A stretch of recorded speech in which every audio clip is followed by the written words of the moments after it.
It was one of those nights where the wind feels too sharp, too hollow, cutting through the gaps in the patrol car's doors and seeping under your skin.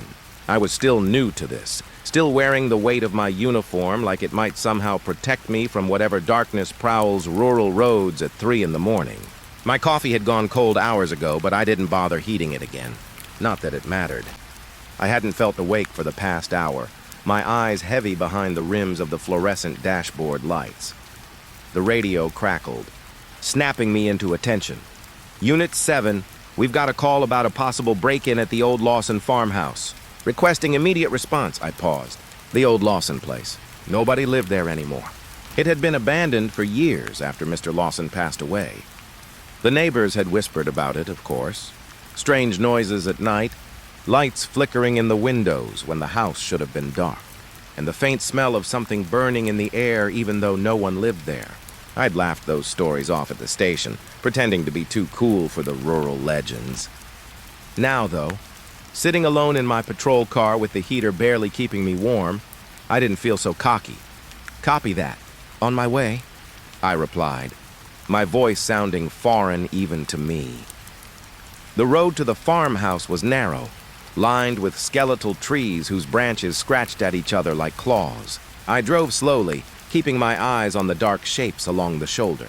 There were no other cars, no lights in any of the distant houses, just the hum of my engine and the distant cry of something I couldn't place. Maybe it was a coyote. Maybe it was a trick of the wind. Either way, I felt it. Something about the stillness pressed against me.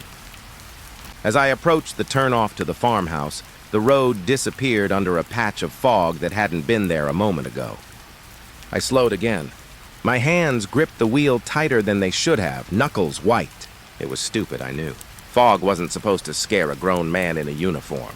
But there was something in the way it wrapped around the trees, how it seemed to rise instead of settle. It made the world look smaller, like the trees were leaning in closer, waiting. I parked the car near the edge of the property, where the overgrown weeds met the dirt driveway.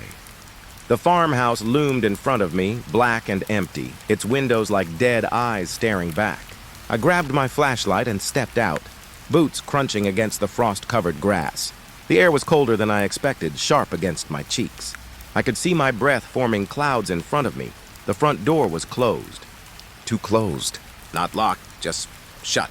I'd imagined it swinging on broken hinges or lying open with the darkness spilling out like a warning. But no, it was just a door. Ordinary. I tapped on it lightly, listened for a sound that might tell me someone or something was inside. Nothing. Just the quiet. Like the house was holding its breath, I tried the knob. Locked. Of course it was. I cursed under my breath, fumbling for my radio to call it in. That's when I heard it, a faint thump from the second floor upstairs. My stomach clenched. Not the floor settling. Not the wind. Something deliberate. Someone, or something, was moving up there. Dispatch, I said, voice slightly shaking, though I tried to keep it steady. I think I've got movement on the second floor. Requesting backup. Static. A pause. Then, copy. Unit 7. Backup en route. I nodded, even though no one could see me.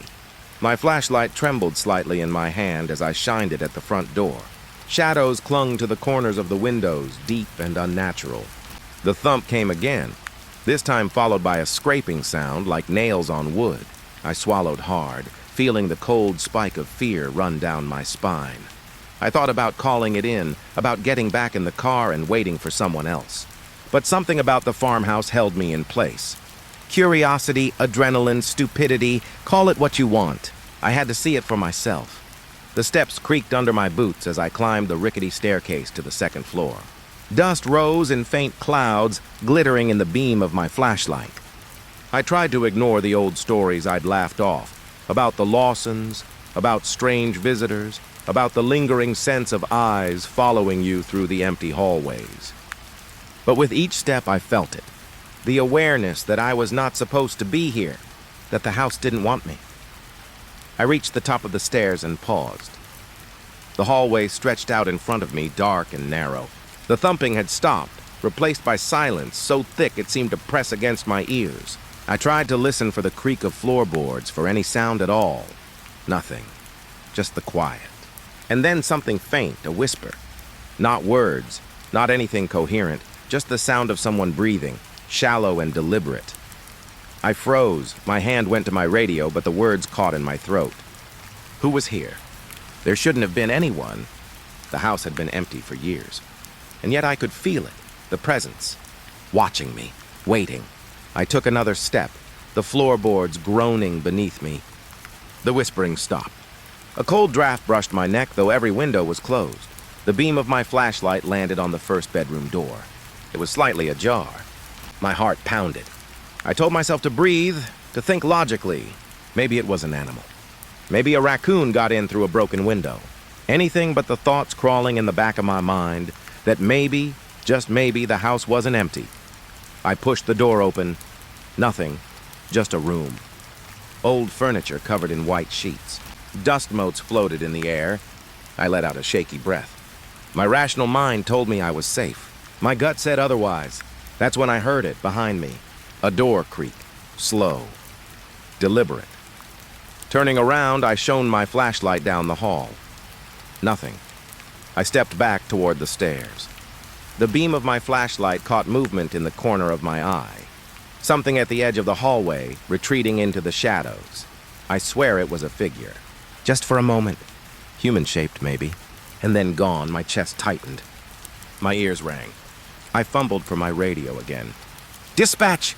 Back up! I don't know. Something's here. My voice trembled. Static. Silence.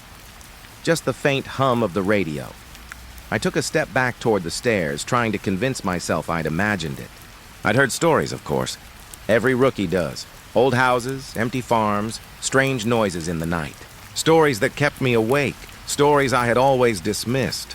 But now, here I was, alone in the dark, listening to the house breathe around me, wondering if every legend I had laughed at might be true. Then a thump. From behind me, close. So close it made me jump. I swung the flashlight around. Nothing. The sheets on the furniture fluttered slightly, though there was no wind. I took a cautious step backward, heart hammering, mind screaming at me to run. And that's when I noticed it. A smear on the wall. Dark, wet, not dripping, but fresh. Fresh enough to make my stomach churn. It trailed along the wooden paneling, heading down the hall, like something had dragged itself along the walls. I couldn't move. Couldn't think. Just stared at it. The sound of my own breathing filling the hallway, echoing off the walls, loud enough to drown out reason. I don't know how long I stood there before I forced myself to take another step, back toward the stairs. Each step creaked like a scream under my boots. The smear seemed to follow, or maybe it just appeared closer each time I looked. My mind told me to leave, to get back in the car, to call for help. My body obeyed slowly, in fits and starts, every nerve ending screaming that something was watching, waiting. By the time I reached the top of the stairs, I didn't look back. My flashlight shook in my hands, casting jittering shadows on the walls. The front door looked impossibly far, though it was only a few steps away.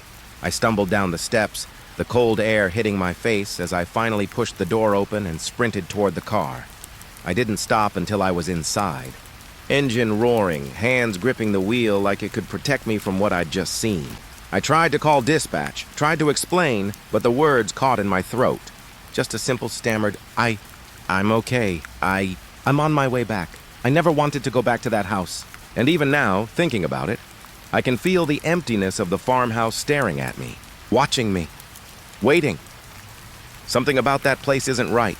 And I know I'll never forget the way it felt, standing in that dark hallway, hearing whispers in a house that should have been empty. Even now, I can still feel the eyes. I kept thinking about the farmhouse all day, even after the sun had climbed high and the warmth should have chased away every chill from last night, but it didn't.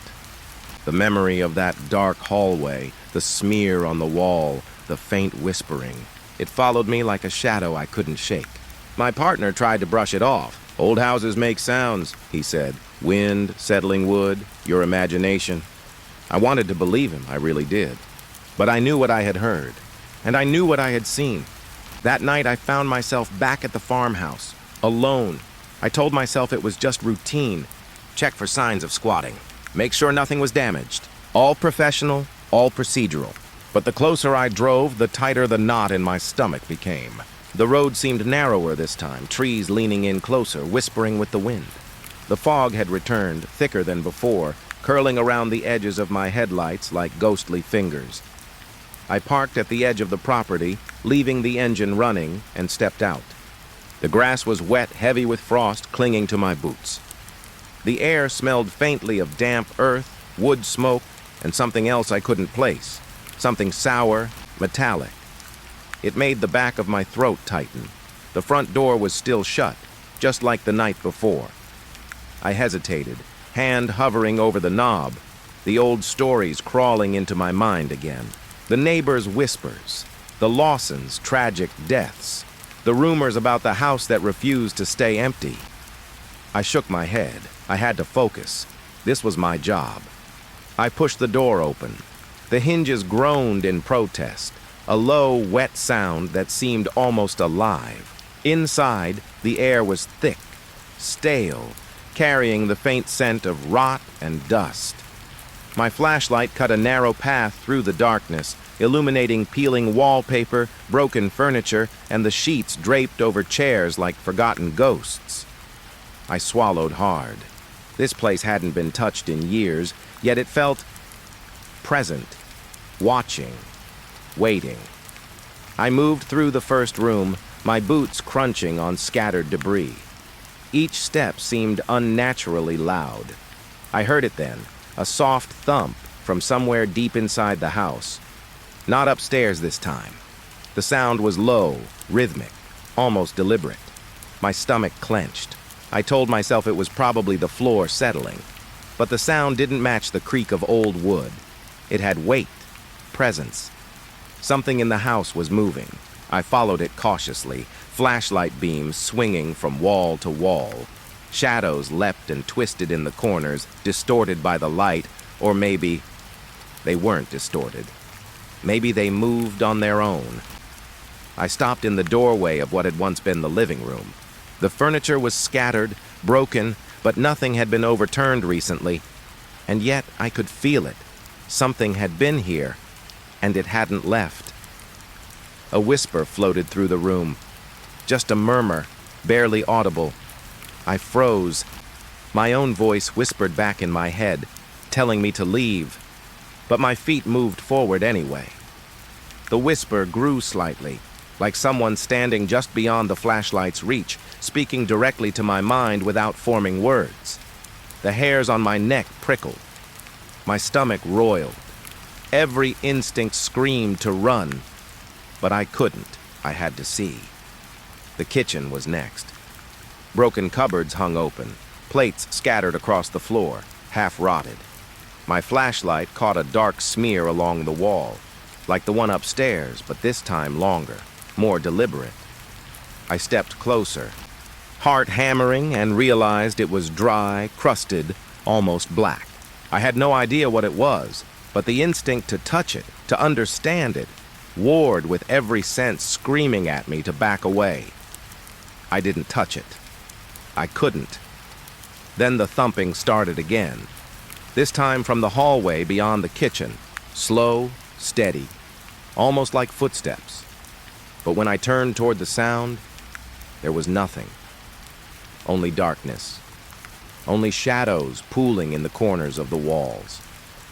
I told myself it was my imagination, that I was letting the house get to me.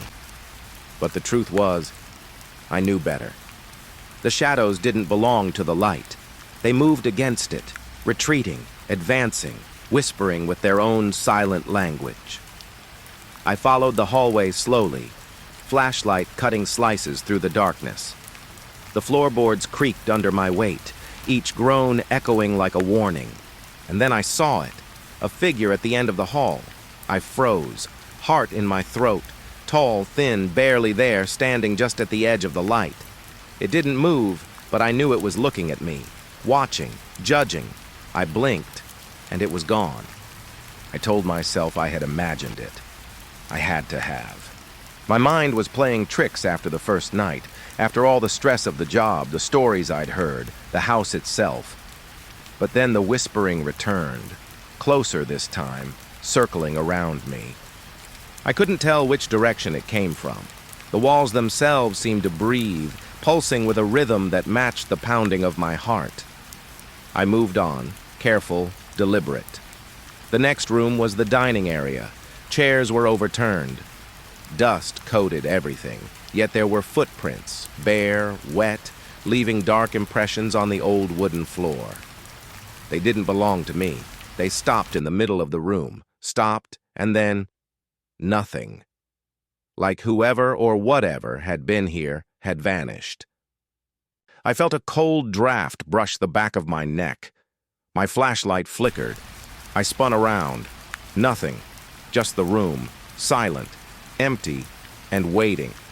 I couldn't shake the feeling of eyes on me, of the house itself breathing. I tried to rationalize. Old houses make sounds. Shadows fall in strange ways. But none of it explained the footprints. None of it explained the whispers. None of it explained the way my chest ached with a fear I had never known before. I pressed on to the stairs again. The second floor loomed above, darker this time, heavier somehow. I had already explored part of it the night before, but I needed to check every room. Protocol, I told myself. Safety check. But even as I said it, I felt a creeping dread. I didn't want to go upstairs. Not really. The hallway at the top was narrow, walls cracked and peeling. My flashlight beam danced across portraits long faded, faces staring back with empty eyes. The thumping had stopped, replaced by silence so complete it rang in my ears. I tried to move quietly, but my boots sounded like cannon fire in the stillness. And then, a sound. A dragging. Something heavy, moving just beyond the light. I froze. Couldn't breathe. Couldn't move. And then, from the corner of my eye, I saw it again. Shadows coiling, stretching along the walls, forming shapes that shouldn't exist. They moved with a purpose, sliding and twisting as if alive, responding to my fear. I looked straight at it, heart hammering, and just like that, gone. I stepped into the first bedroom. Sheets hung over broken furniture, dust floating like motes of forgotten memories. My flashlight caught a shape under the sheet, tall, thin, leaning just slightly. I swallowed. Slowly, carefully, I approached. The sheet fell. Nothing. Just a chair. Nothing more. My chest heaved. I wanted to laugh. I wanted to tell myself I was imagining everything, but I couldn't. My instincts screamed that the house wasn't empty, that it hadn't been empty for a long time. I backed out of the room, my flashlight flickering again. The whispering returned, closer, clearer. Still no words, just breath, intent, presence. I wanted to call for backup, wanted to run, but my legs felt heavy, trapped, like the house itself was holding me in place, forcing me to listen, forcing me to see. I checked the remaining rooms, each one colder than the last, each one heavier, darker. The shadows seemed to follow, lingering even when I turned my light away. The silence between the whispers pressed against my eardrums, making every heartbeat sound deafening. By the time I left, my flashlight nearly dead, I felt hollowed out. The house had whispered to me, touched me, reminded me that I was not alone, that I had never been alone. And even as I drove away, the wind howling around the patrol car, I could feel the echoes following.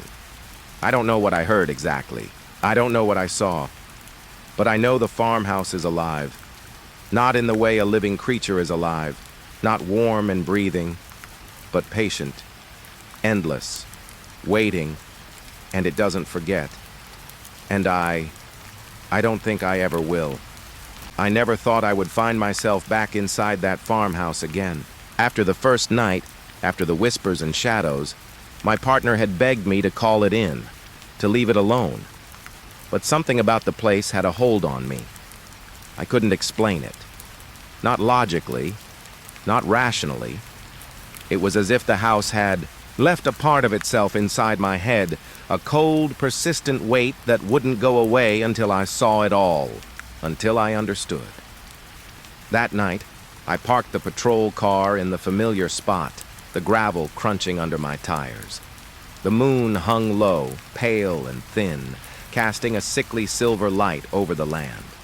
The fog rolled across the field in lazy tendrils, curling and twisting like it had a mind of its own. I grabbed my flashlight, checked my radio, and stepped out. Every step toward the front door felt like walking into a memory I didn't want to remember. The door was shut again. Of course it was. I twisted the knob and pushed, the old hinges groaning like they were warning me not to enter, and for a moment, I hesitated.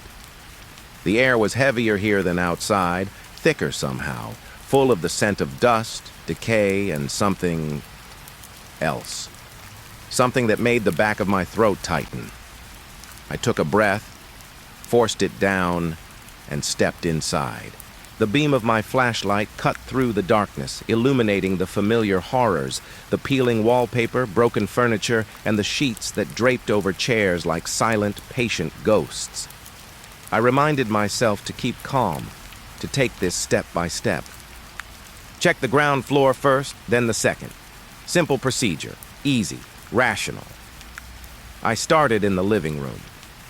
The air felt colder than it had the night before, pressing against my skin, biting at my cheeks. My boots crunched on the scattered debris. That's when I noticed them. Footprints, fresh, wet, bare footprints, small and human-shaped, leading across the floorboards. They weren't mine, they couldn't be. I hadn't been here for hours, and the dust had settled since my last visit. Yet here they were, dark and defined against the faded wood. I swallowed hard. My pulse spiked. I bent down to inspect them. They stopped, right in the middle of the floor, not at the doorway, not under a table, just stopped. No trail leading out. No sign of whoever or whatever had left them. Just an abrupt ending, like the floor itself had swallowed the footsteps. I straightened, flashlight trembling in my hands. My brain raced. My training kicked in, but the rational explanations weren't helping. No one could vanish like that. Not human, not in a house with creaky floors and solid walls. Yet here was the evidence, staring me in the face, daring me to understand it. I followed the footprints slowly, careful not to disturb them. They led through the living room, stopping at the archway that opened into the hallway. I shined my flashlight down the hall. Nothing. Just shadows, shifting as if they were aware of my presence, pulling at the edges of the light. The footprints stopped there, and that's when I realized they hadn't gone anywhere. I bent closer to the last print. There was a faint smear, a subtle drag mark that extended just a few inches beyond the footprint. Like whatever had made it had lifted, but left a trace of itself behind. I touched it lightly with my fingertip. Cold, wet, alive somehow. My stomach churned. I pulled my hand back quickly, heart hammering. I couldn't explain it, but I knew deep down that it wasn't normal. Not at all. I moved into the hallway, scanning every corner, shining the beam of my flashlight along the walls. I thought I saw movement, just at the edge of my vision, but every time I turned, nothing was there. My ears strained to catch any sound beyond my own breathing, beyond the subtle creaks and groans of the old house. That's when I heard it, the softest thump. Like a footfall, barely touching the floor, I froze. Every hair on my arms and neck stood on end. My rational mind screamed that it was impossible. The house had been empty for years. There shouldn't have been anyone, and yet there was that sound, and the footprints, and the drag mark, and the weight of something unseen, something watching. I followed the sound cautiously, moving down the hallway toward the kitchen. My flashlight beam bounced across walls cracked and peeling, revealing shadows that didn't quite belong. They stretched and twisted unnaturally as if the light itself disturbed them. My chest tightened. I couldn't tell if the house was shaping the shadows or if the shadows were shaping the house. The footprints led into the kitchen. The floor was covered in a thin layer of dust, but the prints were dark, fresh, undeniable. They led to the center of the room, and then stopped. Again. No trail to the back door, no marks to the stairs, no indication that the person or thing had left. I stared at the last footprint, mind screaming for answers that weren't coming. Then I noticed the smear. This time it was along the edge of the counter, small, deliberate, like a finger or hand had brushed against it. I leaned closer. The smell hit me first, metallic, sharp, tangy. My stomach turned. My mind whispered 1,000 warnings. And still, I had to know. I had to see. I followed the trail carefully, stepping around broken dishes and debris, trying not to disturb anything. The trail didn't continue. It ended at the refrigerator. My flashlight caught something inside the reflection of the metal door. I froze. I wasn't alone. Nothing was there. Just my reflection. But I could feel it. The presence. Cold, patient, waiting. I whispered to myself over and over, trying to rationalize, trying to breathe. I wasn't imagining the footprints. I wasn't imagining the smears. I wasn't imagining the feeling that someone or something had been watching me, playing with me. I moved on to the stairs. The second floor loomed above, darker than ever. The footprints didn't continue upward. They hadn't needed to. I knew that whoever had left them wasn't bound by normal rules, wasn't human. The thought made my skin crawl, but I had to keep going. I had to understand. The hallway upstairs was narrow, shadows pooling in every corner. My flashlight beam trembled as I moved along the floorboards, scanning for any sign of movement. That's when I saw them again. Small impressions in the dust, perfectly formed, leading to a bedroom door at the end of the hall. I stepped closer. They stopped. No drag marks this time. No sign of departure. Just gone. Vanished into the air, leaving only the faintest echo of their presence. I shivered. My chest ached. My hands shook. I wanted to leave. Wanted to run, but I couldn't. My mind told me to stay, to see it, to understand what had been here. I opened the bedroom door slowly. Inside, the sheets draped over the furniture shifted slightly, like something had just moved beneath them. My flashlight caught the corner of the bed, where the last print had apparently led. And there it was, another smear, dark and wet, glistening in the beam. I didn't touch it. I couldn't. My instinct screamed at me to step back, to run, to never look at it again, and then I heard it. A whisper. Soft, deliberate, curling around the walls, through the floorboards, into my very mind. Not words, not language, just breath and intention. Something was here. Something had been here. Something had left footprints that shouldn't exist, and it had vanished, leaving only evidence that teased my reason and my fear. I backed out of the room, keeping my flashlight trained on the hallway. My eyes darted to the shadows at every turn. They moved again, subtle, stretching and shifting in ways that didn't make sense. My chest heaved. My heartbeat thundered in my ears. And yet I couldn't leave. I had to see it all. I had to know. I checked the remaining rooms, but the footprints were gone. Just the faint smears, the dark echoes of a presence I couldn't explain. I traced each step, each mark, my mind turning over every possibility. Human? Animal? Something else? None of it fit. None of it made sense. And the house seemed to mock me. Patient. Infinite. Alive. By the time I left, my flashlight nearly dead, my legs trembling, I felt hollowed out. The footprints had vanished, but their memory lingered, etched into my mind. Every step I had taken felt like it was being watched. Every creak of the floorboards like a warning. And even as I drove away, the fog curling around the patrol car like fingers, I could feel the farmhouse following me, waiting, patient, eternal. I don't know who or what left the footprints. I don't know where they went.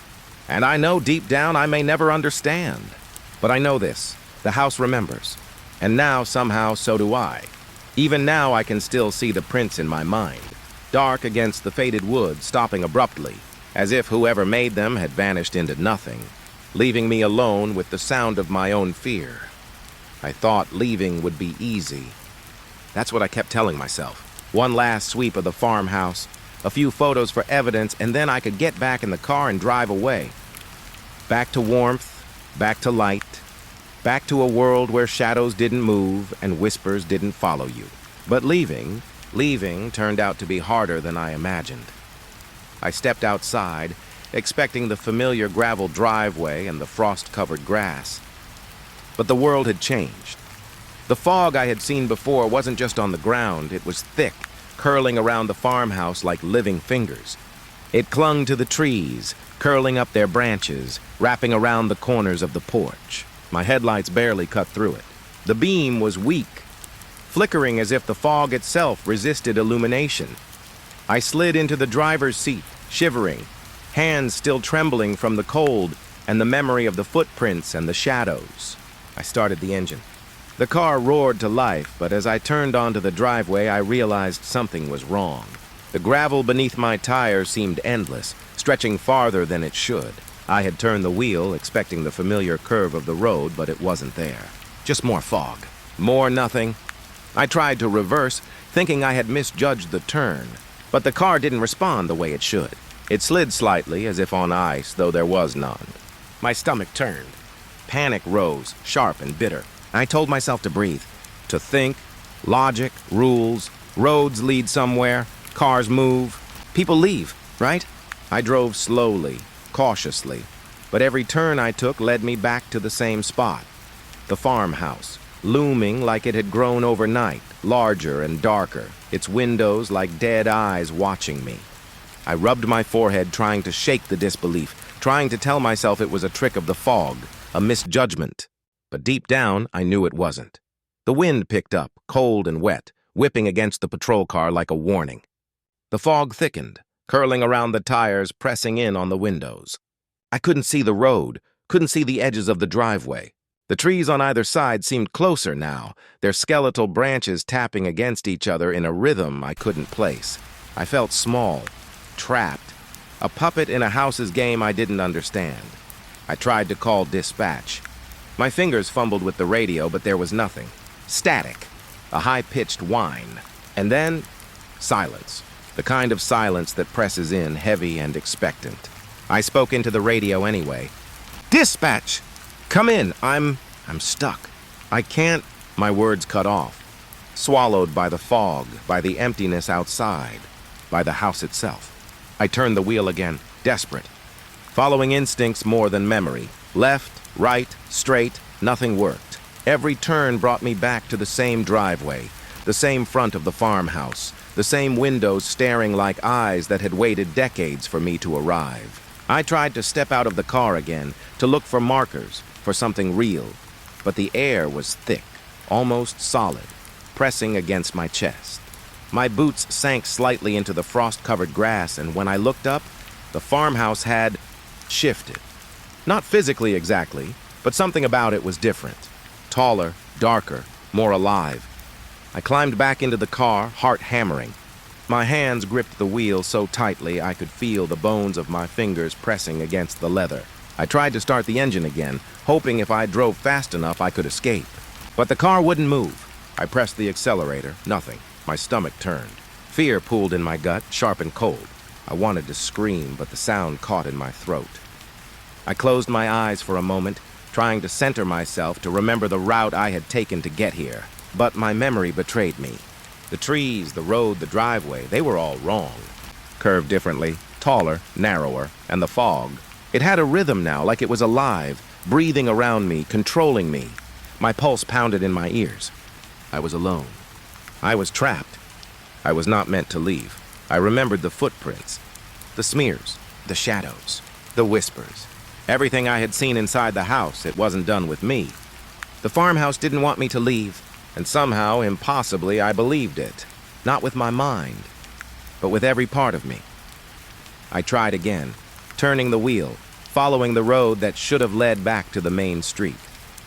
But each turn led me back to the same spot. The fog shifted, thickening in one direction, thinning in another, guiding me, pushing me, keeping me inside its grasp. I realized then, with a cold, sinking horror, that leaving wasn't an option. Not tonight. Not ever. I tried to call someone on my cell phone. No signal. Dead. I pounded the dashboard in frustration, but it changed nothing. The fog seemed to respond, curling tighter around the car, pushing me back toward the house.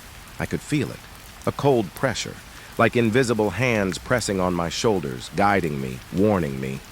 I tried to reason with myself. This was impossible. Roads didn't just rearrange themselves. Cars didn't just stop. Fog didn't trap you. None of it was real. And yet the evidence in front of me said otherwise. The farmhouse had made a decision, and I was now a part of it. I glanced at the windows. The house loomed closer, the shadows at the edges darker, denser. I could feel their gaze on me. I wanted to look away, to drive in a direction I didn't know, to escape. But the eyes followed, waiting, patient, knowing. I couldn't move, couldn't look away, couldn't leave. The wind picked up again, a low howl that wrapped around the car, through the vents, into my ears. It wasn't the wind outside. It was something else. Something alive. Something that had been waiting, centuries maybe, for someone to step inside its domain. And I had. I had come back willingly, and now I couldn't leave. Time passed. I don't know how long. Minutes? Hours? It felt like days. Every attempt to drive, to escape, led me back to the same spot. The fog shifted with me, moved with me, changed with me. I couldn't tell up from down. I couldn't tell left from right. I was trapped in a place that refused to exist logically, a world held together by the house itself. I started to feel dizzy. My head spun with the impossibility of it all. My breath came in short gasps. The cold pressed against my skin, sinking into my bones. And the house, it waited, always, patient, eternal. I realized then, with a clarity that made my stomach turn, that it didn't need to chase me. It didn't need to hunt me. I was already inside. I would never leave, and still I tried. I turned the wheel again, desperate, hoping, pleading, and still I ended up back at the driveway. The same fog, the same trees, the same windows staring at me like silent witnesses. My heart thudded painfully. My fingers cramped around the wheel. My mind screamed at me to stop, to give in, to accept the truth. But I couldn't. I had to see. I had to try. Hours, or maybe minutes. Later, the fog began to lift slightly, enough for me to see the outline of the road beyond. I felt a flicker of hope, shaky and fragile, like a candle in the wind. I drove slowly, cautiously, following the road with every ounce of attention I had. And yet, every shadow along the trees seemed to twist toward me. Every gust of wind seemed to whisper warnings I couldn't understand. Finally, I broke free. The road opened, familiar now, leading back to the main street, the lights of town in the distance. Relief crashed over me like a wave, a tidal rush that made me dizzy. But it didn't last. Not really. Not completely. Because even now, when I close my eyes, I can feel the weight of the fog pressing in. The house waiting. Watching. The impossible footprints, the dragging smears, the shadows that don't obey logic, they're still inside my mind. Still there when I drive past empty fields, still there in the quiet hours before dawn, when the wind moves just a little too sharply and the trees whisper like they did that night. I left the farmhouse. I drove away. But I never left it behind. And sometimes, when I'm alone at night, I swear I can hear the fog curling, moving, guiding me back, waiting for the moment I slip, the moment I look away, waiting for me to understand what it really means to never leave. It was supposed to be a routine patrol, just me, the car, and the endless stretch of rural road under a black sky. I had driven these back roads a dozen times, maybe more, and I thought I knew every turn, every tree line, every dip in the asphalt that could hide a deer. But that night something changed. Something small, almost imperceptible at first, and by the time I realized it, I had gone too far to turn back. The radio crackled with faint static. My partner had gone home early, leaving me alone on this stretch of County Route 14. The headlights cut through the darkness, revealing nothing but trees and fog curling along the road like smoke from a long-dead fire. I was tired, more tired than I had realized. My eyes kept catching shapes at the edges of the headlights. Nothing I could identify, just flashes of black and shadow, and I blamed it on fatigue. That's what I told myself. I reached a fork I didn't recognize. One road seemed familiar, a gentle curve leading back toward the main highway. The other, narrower, overgrown, unmarked, looked like it hadn't been used in years. My instincts shouted at me not to go down it. I hesitated, fingers tightening on the steering wheel. But there was something about it. Alluring almost. A faint glow in the distance, like a lantern hanging in the trees. I convinced myself it was probably another farmhouse, maybe a light left on. I turned the wheel. The tires crunched over gravel and dirt, the car bouncing slightly as I moved into the narrow lane. The fog thickened instantly, curling around the car and into the trees. My headlights barely penetrated it, and the warmth of the cabin didn't feel like protection anymore. Every shadow seemed too deep, too black. The branches arched over the road, scraping at the roof, whispering against the metal like fingernails over glass. I told myself to focus. I had been down worse roads, dirt lanes where the edges disappeared and trees leaned too close. Just stay calm, I thought. Check your mirrors. Keep your speed low. Keep moving forward. The lane twisted and turned in ways that didn't make sense. I could have sworn I had gone past this curve before, but the trees looked different. The fog shifted with me, curling at odd angles, always blocking what lay ahead. My pulse quickened. Something about the air made it harder to breathe, colder than it should have been. My windshield wipers moved in a slow, deliberate rhythm, though there was no rain. My headlights flickered once, twice, and for a moment, I thought I saw movement, something moving against the trees. Fast, darting, but every time I blinked, it was gone. I tried to tell myself it was an animal, a deer, a raccoon, anything ordinary. But the shapes kept appearing at the edge of my vision, always just far enough to make me doubt. I gripped the wheel tighter, knuckles white, eyes straining to catch more than vague movement. I felt observed, like the woods themselves were leaning in, watching, judging. I took a deep breath, forcing myself to calm down, to focus on the road. That's when I saw the first sign. A mailbox, old, weathered, leaning at a dangerous angle with a name carved into it, Morrow. I didn't recognize it. The road had no signs, no markings, no houses I knew of. It wasn't on any of the maps I carried. The mail slot was empty, but the name chilled me. I couldn't place it. It didn't belong. I tried to keep driving, keep moving forward, but the lane seemed endless. I passed more trees, more fog, more darkness. No houses, no intersections. Only the faint glow ahead, flickering like a candle in a storm. My stomach knotted. Every instinct screamed at me to turn back, to get off this road, but the way I had come seemed different. The curve I had just passed didn't exist anymore. I blinked and it was gone. My pulse thundered. I tried the radio. Static, just static. My fingers shook as I twisted the knob, flipped the switch, cursed under my breath. No signal. I wasn't even sure where I was. The headlights illuminated the road ahead just enough to keep me from swerving into the trees, but not enough to feel safe. The glow ahead seemed to beckon, almost like it knew I was coming, like it was leading me deeper. I slowed the car, trying to get my bearings.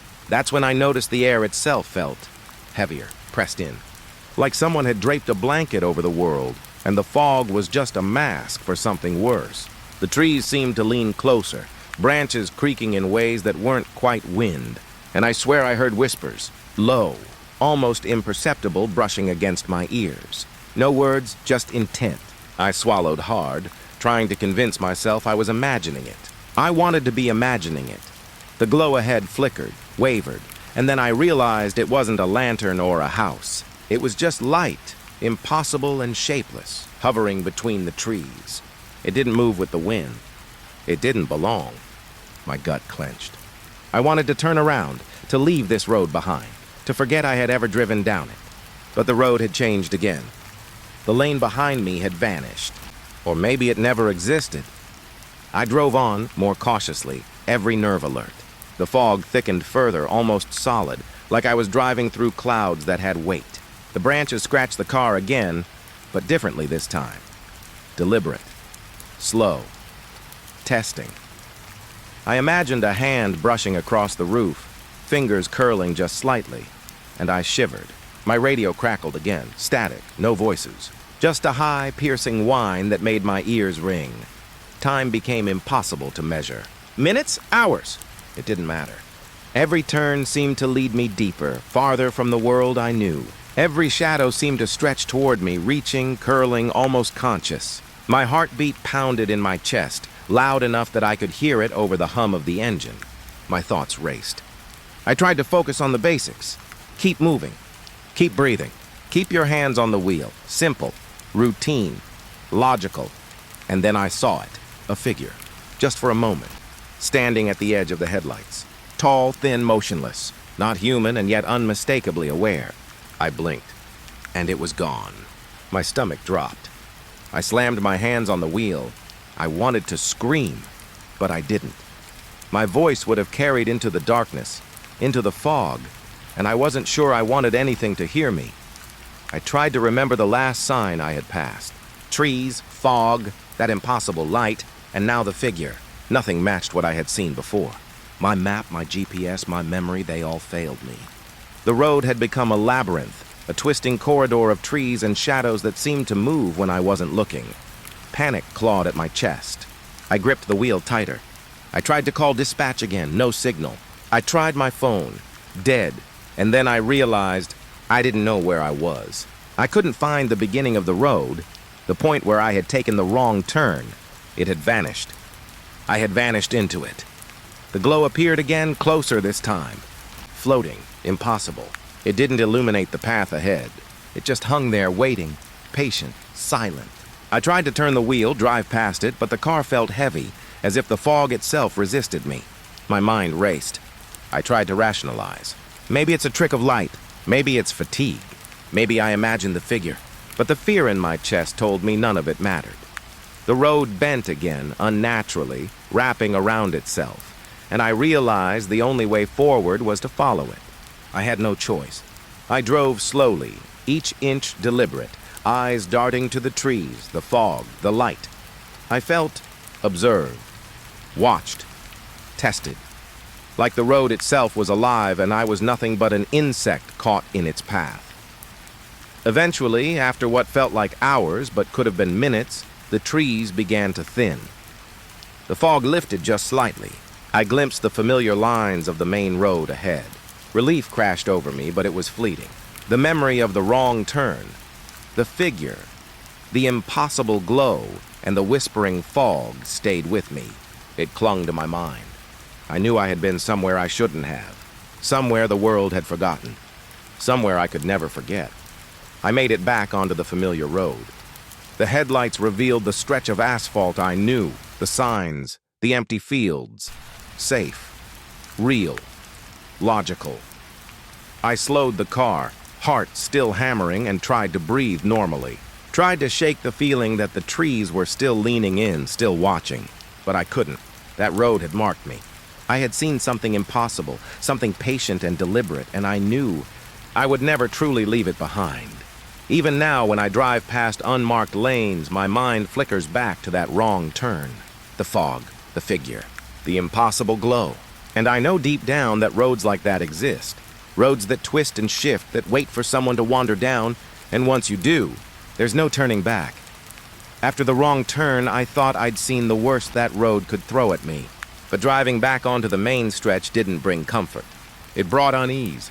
Something about that night had seeped into the land itself, into the air, and I could feel it pressing at the edges of my mind. Every tree seemed too close, every shadow too long, every sound too deliberate. I kept driving, trying to shake the memory of the fog, the figure, the impossible glow. But then I saw the first farmhouse. It wasn't on any map. I hadn't passed it before, or at least I didn't think I had. A small white house with peeling paint and darkened windows, set back from the road, half hidden by a line of tall, thin trees. Lights flickered inside, though there was no sign of life. I slowed down instinctively, gripping the wheel tighter, feeling a prickle of awareness crawling up my neck. Something was off. Always off. I blinked, and the house was gone. Not behind the trees, not hidden by the fog, not a trick of the headlights. Just gone. The road was empty, fields stretching away into darkness as if the house had never existed. My heart jumped into my throat. I scanned the edges of the road, gripping the wheel like a lifeline. For a moment, I questioned my own eyes, my mind. Surely I had imagined it, but then another appeared. A bigger one this time, red brick, with a sagging porch and a broken fence. I could see the faint outline of furniture through dusty windows, and the smell of wood smoke, or maybe just memory, seemed to reach me as I drove closer. I slowed, and the air felt heavier, thicker, as though the house itself had breathed on me. I blinked. Gone. And another appeared, further down the road. This one looked newer, almost normal, though its windows reflected nothing. I slowed again, heart hammering, and the unease turned into something sharper, fear. The land itself wasn't behaving normally. The road didn't just run past houses. It seemed to fold around them, hold them, and then release them, leaving nothing behind but empty fields and fog curling like smoke. I tried to rationalize. Maybe these were old properties I'd never noticed. Maybe I was tired, my mind playing tricks after the last night, but every instinct in me screamed no. This wasn't fatigue. This was deliberate. The land itself was wrong. I passed a clearing and noticed something in the distance. A farmhouse sitting on a hill, perfectly still. I blinked and it disappeared. In its place, there was nothing. The hill rolled like a normal hill again, empty and quiet. I could feel my pulse quickening, my palms sweating. This wasn't just visual trickery. This was impossible. The land itself was bending reality around these houses. I slowed the car to a crawl, scanning the road ahead. Every time I thought I could get my bearings, another farmhouse appeared. Each one different, each one impossible in its own way. One had a porch swing moving in the wind, though there was no wind. Another had a window slightly open, revealing a darkened interior, and I thought I saw a figure inside. But when I blinked, nothing was there. I told myself to stay calm. Focus on the road. Don't look at the houses. Don't imagine them. But the instinct to look was overwhelming. I had to see. I had to know. Every part of me wanted to stop, to turn around, to leave this stretch of road forever. But curiosity, dangerous. Insistent curiosity kept my foot on the accelerator. The houses weren't just appearing and disappearing. They seemed to react to me. Every time I slowed, one would appear closer, as if waiting for me to look directly at it. Every time I accelerated, one would vanish, replaced by empty fields. I felt like I was driving through a world that had its own consciousness. A world that was aware of me, measuring my fear, testing my resolve. I passed another farmhouse. Smaller this time, painted yellow with shutters hanging crookedly on the windows. The porch steps looked unstable, rotting. And yet, as I approached, I could see footprints in the dust on the porch. Human footprints, bare, leading to the front door. I wanted to stop, to get out, to see who or what had left them. My instincts screamed at me. But before I could make a decision, I blinked. The house was gone. The footprints gone. Only empty grass where the porch should have been. Panic started to creep in. My hands shook on the wheel, my vision blurred, and the headlights bounced against the fog. The road ahead twisted unnaturally, like a ribbon stretching and curling in ways it shouldn't. I had passed this stretch before, or had I? I couldn't tell anymore. I couldn't tell up from down, near from far, reality from something else entirely, and then I saw it again. A house sitting in the middle of a field, no road leading to it, no driveway, nothing. A simple white farmhouse with a single window lit from within. I slowed. My heartbeat was deafening. And then I saw movement. A figure. A silhouette at the window. Watching. Waiting. I blinked. My hands gripped the wheel tighter. My pulse raced. I tried to move the car forward to leave the field behind, to put the house out of sight. But the car refused. The road, or the lack of it, was no longer continuous. The tires spun slightly, but the vehicle didn't advance. And then the figure was gone. The light vanished. The house melted into the night. I was shaking now, truly shaking, and the fog had thickened into something almost solid.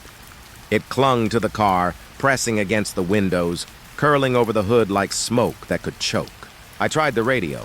Static. No signal. My phone? Dead. Nothing. I was alone on a road that didn't behave like a road, surrounded by houses that didn't behave like houses, in a world that didn't obey reason. I kept driving, following what I thought was the main stretch, but the land itself seemed wrong. Fields rose where none should have been. Trees leaned in at impossible angles, casting long shadows that moved independently of the headlights. Every house that appeared seemed alive, as if the land had grown it for me, for my eyes, for my mind to witness. I could feel the land watching me, aware of my presence, patient and deliberate. I passed another farmhouse. This one had smoke rising from the chimney, but there was no warmth in the air, no smell, just the sight of it, impossibly still, and a porch with chairs that seemed to shift subtly when I looked away. I blinked and it vanished again. Nothing remained but empty earth and fog. By this point, I could no longer trust my senses. I wasn't even sure if I was moving forward or if the road was simply rearranging itself beneath the tires. The houses, the fog, the trees, they all seemed to respond to me, to my speed, to my attention, to my fear. Every instinct screamed at me to leave, to drive until my headlights showed the familiar highway, to escape this impossible stretch. And yet, I felt trapped. The land itself wouldn't allow it. Time lost meaning. Every blink felt like hours. Every heartbeat echoed against the impossibility around me. I could see glimpses of the houses out of the corner of my eye. Some old, some new, some with doors slightly open, others with windows black as void. And every time I tried to focus, to understand, to rationalize, they shifted, changed, vanished, reappeared, always just out of reach, always impossible, always patient. I wanted to scream. I wanted to accelerate, to leave, to force my way out of this place. But even as I pressed the pedal, the road bent beneath me, twisting like a ribbon, curling around unseen obstacles, leading me past yet another disappearing farmhouse. And I realized something my mind refused to accept. I wasn't just driving down a road. I was inside it. The land itself had swallowed me. By the time I finally saw the lights of the highway, faint and distant, I felt hollowed out, exhausted, shaken to the core. The houses hadn't followed me onto the main road, but I could still see them in my mind. Each flickering, shifting, impossible structure. Each vanished porch and darkened window. Each presence that had watched me from behind glass that never existed. Even now, when I drive past open fields, I can feel it. That stretch of road is still there, just beyond perception. The land remembers. The houses remember. And so do I. I survived the night. I made it back. But a part of me never left that road. And I don't think I ever will. I shouldn't have picked up the hitchhiker. I knew it the moment he stepped onto the side of the road. Tall, thin, wearing a dark coat that seemed heavier than it should be for the season. His thumb stuck out along the shoulder of the highway, eyes fixed on me as I slowed the patrol car. There was something about him that made my skin crawl. Not a threat exactly, but a warning. I hesitated. The road was quiet, empty, and yet I felt watched. The fog that had lingered along County Route 14 had followed me onto this stretch. Thin, curling wisps brushing against the edges of the headlights, wrapping the trees in silver threads. He didn't move as I rolled the window down, just stared, and then impossibly smiled. I sighed. "You sure you want to ride?" I asked. My voice sounded louder than I expected in the quiet night. He nodded slowly. "Yes, please." I unlocked the door and he slid in without a word. The car smelled faintly of damp wool and something I couldn't name. He didn't glance at me, didn't acknowledge the patrol car's presence, didn't even fidget with the seatbelt. He just sat there, still, calm, like he had been waiting for me all night. The road ahead twisted through trees, black branches pressing against the edges of my headlights. I tried to make conversation, to calm my own nerves. "Where are you headed?" "Just down the road," he said. His voice was soft, even, but there was something strange about it, a timbre that didn't quite belong to a human throat. "I know what you'll see before you see it." I laughed nervously. "You mean like a warning about deer or a pothole?" He shook his head slowly. "No, not that.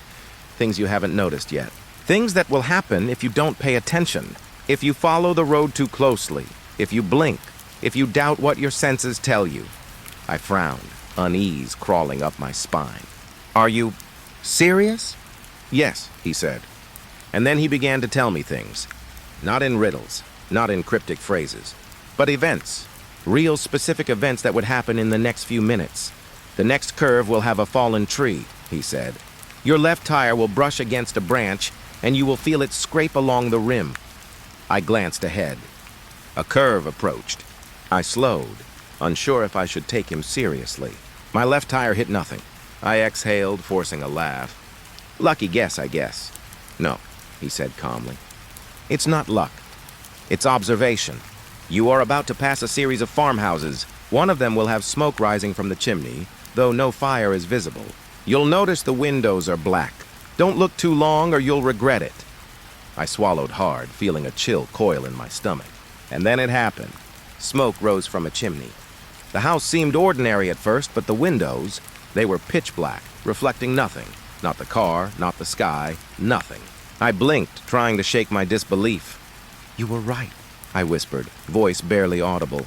He smiled faintly. I always am. But observation isn't enough. You must be aware. Reality will bend if you forget that. I didn't understand what he meant. I wanted to argue, to dismiss him as some strange wanderer, maybe a kid playing a game. But the truth pressed against me like the fog outside the car windows. The road seemed to shift beneath the tires. Trees leaned closer, twisting slightly as we passed. Shadows moved against the edges of my vision. The air was thick, dense, almost tactile. What do you mean? Reality will bend? I asked, trying to keep my voice steady. You will see soon enough, he said. This land doesn't obey the rules you trust. Pay attention. Don't blink. Don't doubt. What you see may not be what is, and what is may not be what you see. I tried to laugh again. The sound caught in my throat.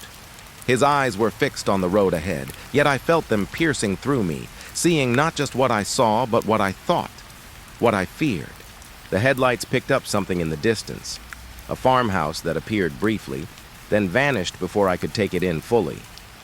I blinked and it was gone. I glanced at him. Did you see that? He didn't turn his head. You blinked. You missed it. That is why I warn you. You must watch. Pay attention. The road, it is not stable. The houses, they are not permanent. And the land itself, it remembers. I gripped the wheel tighter. My pulse hammered in my ears. The land remembers? Yes. The land keeps the memory of what has happened here. The people, the events, the lives. It folds them into itself, and sometimes it shows them again, or something else shows them. A chill ran through me. I didn't know whether to stop, to turn around, or to keep driving. But the hitchhiker's presence was unnerving. He seemed to radiate calm, but also an insistence, a silent warning that I had to follow, that I had to see. And then he began to speak of things yet to happen. Not generalities, but specific moments. The next curve will have a broken fence. A shadow will pass the edge of your vision. A crow will land on the tree to your left, and it will caw twice before flying away. You will hear a whisper, but only faintly, like the wind itself is speaking. You must not respond. I felt sweat prickling my skin. Every word he spoke happened exactly as he described. My left tire brushed against a broken fence. A shadow flitted at the edge of my headlights. The crow landed and cawed twice before taking off. A faint whisper drifted through the trees, curling against the windows like smoke. I didn't move, didn't respond, just drove. I don't understand how you know these things, I said finally, voice shaking. I told you, he said. Observation, awareness, and a little patience. You must remember the world here does not obey ordinary rules. Watch or you will lose your place in it. I swallowed hard. The road ahead twisted unnaturally, like it was rearranging itself beneath my tires. Houses appeared briefly on either side, glimpsed in the periphery, then gone before I could focus fully. Trees bent and leaned, not in the wind, but as if acknowledging my presence. My pulse raced. I could feel the fog outside pressing against the car, and inside the atmosphere felt dense, like breathing through water. Why me? I asked. Why warn me? He finally turned his head slightly, enough for me to see a flicker of expression in the moonlight. Because you see, most don't.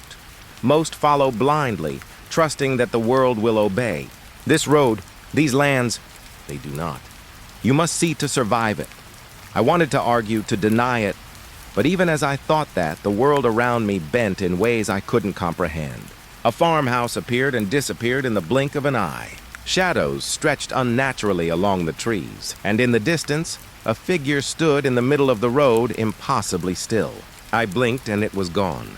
Focus, he said softly. Do not blink. Do not doubt. Do not allow the land to guide you. Guide yourself. Watch. I kept driving. Every word he spoke manifested in real time. Every caution, every detail, every prediction was true. My mind reeled. Logic no longer applied. Fear mixed with disbelief, and every instinct screamed at me to turn around, to leave, to run. But the road refused to behave as I expected. It twisted, folded, and displayed visions of houses, shadows, and figures that seemed alive, waiting, deliberate. By the time the hitchhiker asked to be let out, we had traveled miles that should have taken minutes. I slowed, gripping the wheel like my life depended on it because I realized it did. The fog thinned slightly as we reached a small pull-off, just barely wide enough for the patrol car. "Here," he said. "Step out and continue forward. Remember what you've seen. Remember it always. And never forget." "The land remembers too," I nodded numbly. He opened the door, stepped into the fog, and vanished before I could even blink. No footprints, no sound, just nothing, as though he had been swallowed by the night. I sat in the car for several minutes, unable to move. The road stretched before me, normal in appearance, but I knew better. The houses, the shadows, the bending land, they hadn't gone. They were still there, waiting, patient. And the memory of him, the hitchhiker who knew too much, clung to me, a weight pressing at my chest, a warning I couldn't ignore. Even now, I see him in the corner of my mind, standing silently at the edge of the road, reminding me that reality is fragile, that the land remembers, and that some things, some people, exist to show you what you cannot yet comprehend. And I know that if I ever take another road at night alone, I may not be prepared for what is waiting to be revealed. I never thought fog could be heavy. Not like that night. Not like the kind that presses against your skin, fills your lungs, and bends the world into something unrecognizable. I had been driving the patrol car along the familiar back roads, the same ones I'd known for years. But as soon as the fog rolled in, everything changed. It came suddenly, without warning. One minute, the road was clear, and the next, white mist clung to the asphalt, curling between the trees, rising from the fields like smoke from a fire that had never existed. I slowed the car, thinking it would pass, thinking I could wait it out. But it didn't pass. It thickened, wrapped around the car like a living thing. The headlights barely cut through it. The beams scattered in all directions, bouncing off the fog, leaving long, shifting shadows that didn't match the shapes of the trees. I could see the edges of the road, barely, but the world beyond it disappeared. The fields melted into gray nothing, the trees losing their shape, becoming dark smears that swayed as if breathing. I gripped the wheel tighter. My pulse hammered in my ears. The air felt cold, damp, and heavy, almost solid. Every breath I drew seemed to pull in pieces of the fog itself, and with it the faintest, almost imperceptible sounds. At first I thought it was the wind rustling the trees, but then I realized they weren't the wind. Whispers, soft, faint, just at the edge of hearing. Low voices that seemed to drift from every direction at once. I couldn't make out words, not really, but they had intent, deliberate, patient, like they were circling me, pressing against the car windows, leaning in close to my ears. I shook my head, trying to clear it. Fatigue, stress, the leftover tension from the last calls. It had to be. "Hello?" I said aloud, voice trembling slightly. The car swallowed the sound. Nothing answered. Just the whispering, curling around the frame of the vehicle like smoke. I tried the radio, hoping for dispatch, hoping for some connection to the outside world. Static. High-pitched whine, then silence. My phone? Dead. Nothing worked. The fog had trapped me. I realized it slowly, as one realizes a nightmare is more than a dream. This wasn't natural. Not ordinary. The fog moved with the car, closing in when I tried to push forward, swirling in unpredictable patterns that disoriented me. The road ahead vanished.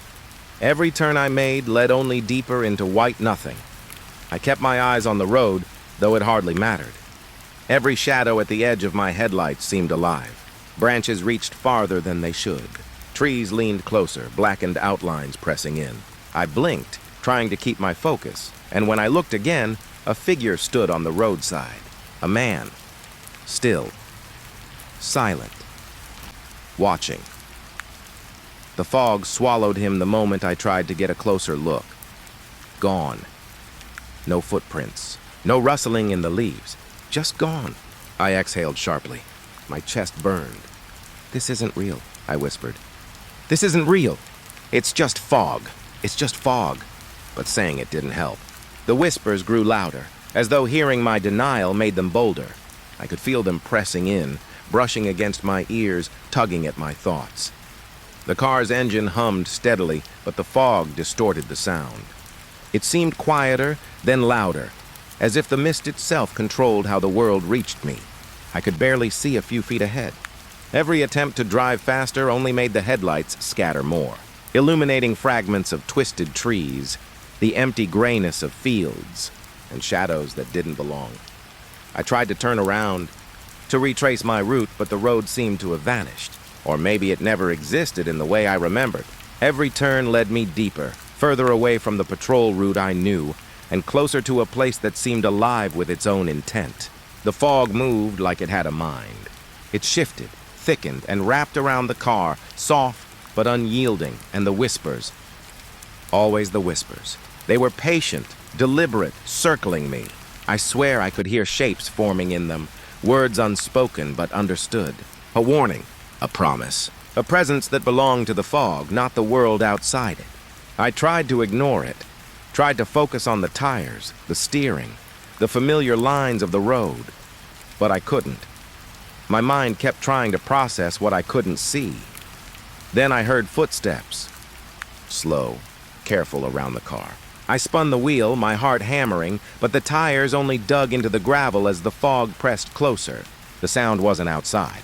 It was all around me, surrounding me, moving with me, though nothing was visible. I couldn't tell if it was real or if the fog itself was mocking me, turning my fear into sound.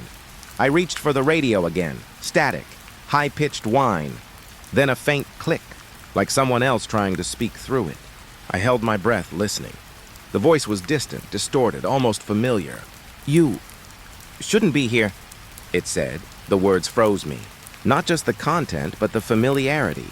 It sounded like a voice I knew, though I couldn't place it. My own, someone from my past? The fog, I realized, wasn't just physical. It was psychological. It played tricks. It reached inside, tugging at memory, at fear, at guilt, and I felt small. Trapped. Exposed.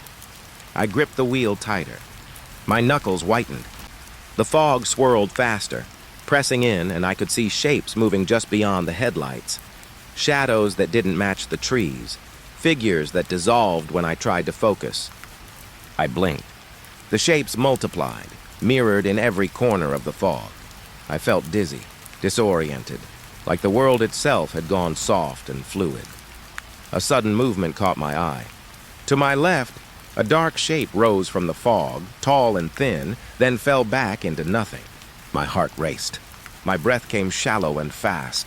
I wanted to scream, to rev the engine, to leave, but the tires barely moved. The fog held me. Every instinct told me to keep moving, but the world outside had stopped obeying. I realized with a sinking clarity that the fog didn't want me to escape. It wanted my attention. It wanted me to see, to listen, to understand. The whispers became clearer, forming words I almost recognized, though they didn't belong to any language I knew.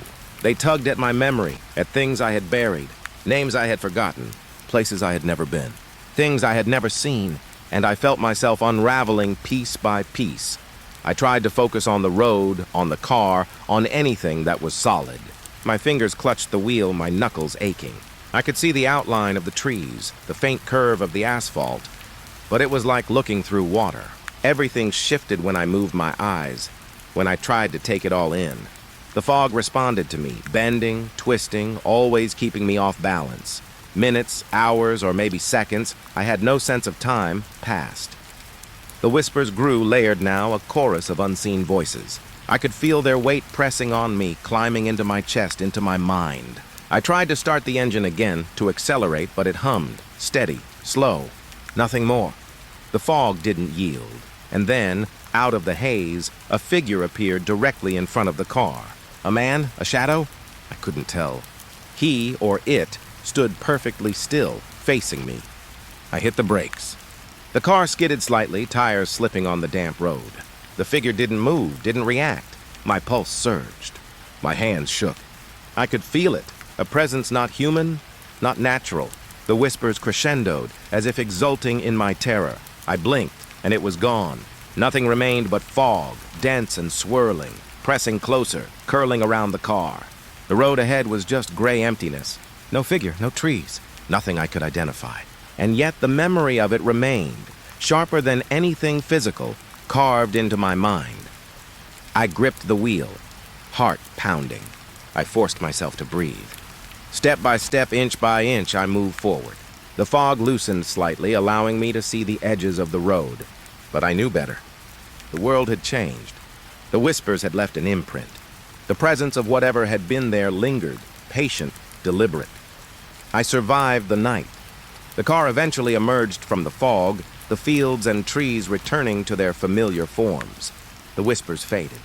The air lightened. But the memory, the fog's memory, never left me. It's with me every time I drive at night, every time I hear wind in the trees, every time shadows seem too deep. That night, the fog swallowed me, and even though I escaped, it continues to watch, to whisper, to wait. I thought I had escaped. I really did. After hours that felt like days, I had finally driven through the fog, past the vanishing houses, and away from the impossible roads. The trees returned to their normal shapes. The asphalt stretched ahead without bends that shouldn't exist. The air no longer felt like it had weight pressing in on me. My hands unclenched the wheel, trembling as I exhaled for the first time in what felt like forever. I had survived. At least I thought I had. I shouldn't have turned around. But the road ahead curved sharply, and I needed to double-check the route back to the main highway. I told myself it was just habit, routine, just making sure I wasn't missing anything. I eased the car forward, eyes scanning for the familiar signs of County Route 14. That's when I noticed it. The first sign, a mailbox, leaning, old, weathered, with the name Morrow carved into it. My stomach dropped. I had passed this before. I knew I had. I slowed the car, fingers tightening around the wheel again. The fields looked different somehow. The trees leaned in the same way they had before. And ahead, the asphalt stretched in a curve I recognized. I was back at the wrong turn. Impossible. It shouldn't have been possible. I hadn't made any turns that could have looped me back here. The fog was gone. The road was clear. But everything around me, every tree, every field, every crooked fence, was the same as it had been the first night. The houses, the land, the bends in the road, it all remembered me. My pulse spiked. I wanted to reverse, to drive away in the other direction, but the instinct to move forward faltered. The road ahead seemed endless, repeating. I could see the outline of the asphalt curling in the same way I had seen it before. The same crooked tree, the same leaning mailbox, the same empty field beyond. I tried to reason it out. Maybe fatigue, maybe hallucination, maybe the stress had warped my memory. But my gut knew better. Something was wrong. Something about this land, this road, this stretch of asphalt was impossible. It had trapped me. And no matter how far I thought I had gone, no matter how fast I had driven, it had brought me back here. I drove on cautiously, desperate to escape. Every instinct screamed at me to put distance between myself and this loop. But the road didn't respond as it should. Every familiar bend came again. Every empty field looked identical. Every tree leaned in the same way. It was as if I were caught in a mirror that refused to reflect the outside world. I tried to stop the car, to leave it and walk, but the asphalt stretched endlessly in both directions. The fields and trees seemed to bend slightly, subtly, guiding me back along the path I had already traveled. And somewhere deep in the back of my mind, a voice, soft, patient, impossibly calm, whispered that this was the way it wanted me. That the road itself had decided. I glanced at the passenger seat, expecting to see the hitchhiker, or maybe the fog, or the houses, or something to explain what was happening. But there was nothing. Only empty space. Only the faint chill of night pressing in through the windows. And yet I could feel the memory of those impossible nights pressing against me, reminding me that I wasn't alone. That I had never been alone. Every turn brought another flash of familiarity. A broken fence I had passed before, a shadow flitting at the edge of the headlights, a tree bent at an unnatural angle, black against the sky. I blinked, trying to focus. I told myself it was my mind playing tricks. It had to be. I was exhausted, terrified, and alone. I was a rookie on a long, lonely patrol. Logic had to survive somewhere in the chaos. But logic failed me. I tried to drive faster, to break the loop, but the road didn't cooperate. Every acceleration led me back to the same curves. Every turn doubled the sense of repetition. It was as though the land itself was breathing, reshaping, watching. My headlights cut through darkness, but the edges of the road blurred, stretched, and shifted. I could see the shadows leaning closer, waiting, patient, deliberate. I felt the rising panic, a pressure in my chest that made it hard to breathe.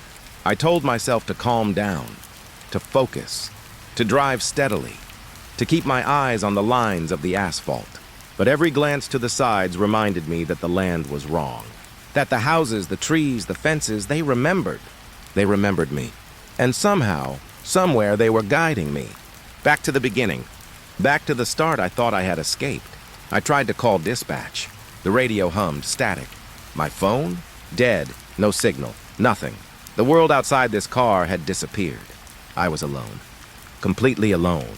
Except for the road, and the memory of the impossible nights, and the creeping awareness that I might never leave. The first hints of despair settled in. A realization that I couldn't measure time. I couldn't measure distance. The road didn't behave like it should. It didn't care about maps or logic or my understanding of the world. Every moment I spent trying to escape only ensured I remained trapped, repeating the same night over and over, following the same curves, seeing the same impossible forms. I thought about turning back. Maybe retracing the loop would help. Maybe it would give me some clue. But I knew it would be useless. The road didn't allow backtracking. The loop was complete. I tried once, reluctantly, turning the wheel to head back the way I had come. Instantly, the asphalt shifted again. The trees leaned differently. The fields rolled like they had never been touched. I was back at the same starting point. Panic surged fully now. My hands shook on the wheel. My chest tightened. The headlights illuminated the leaning mailbox, the crooked trees, the empty field. I had been here before, and I would be here again. The land had claimed me. The sense of endless looping brought a new kind of dread. Not immediate danger.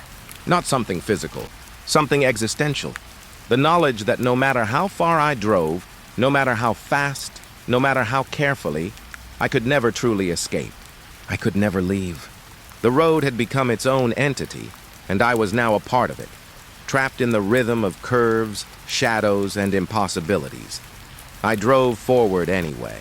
Every instinct screamed at me to stop, to abandon the car, to run into the fields, but every part of me knew it would be pointless.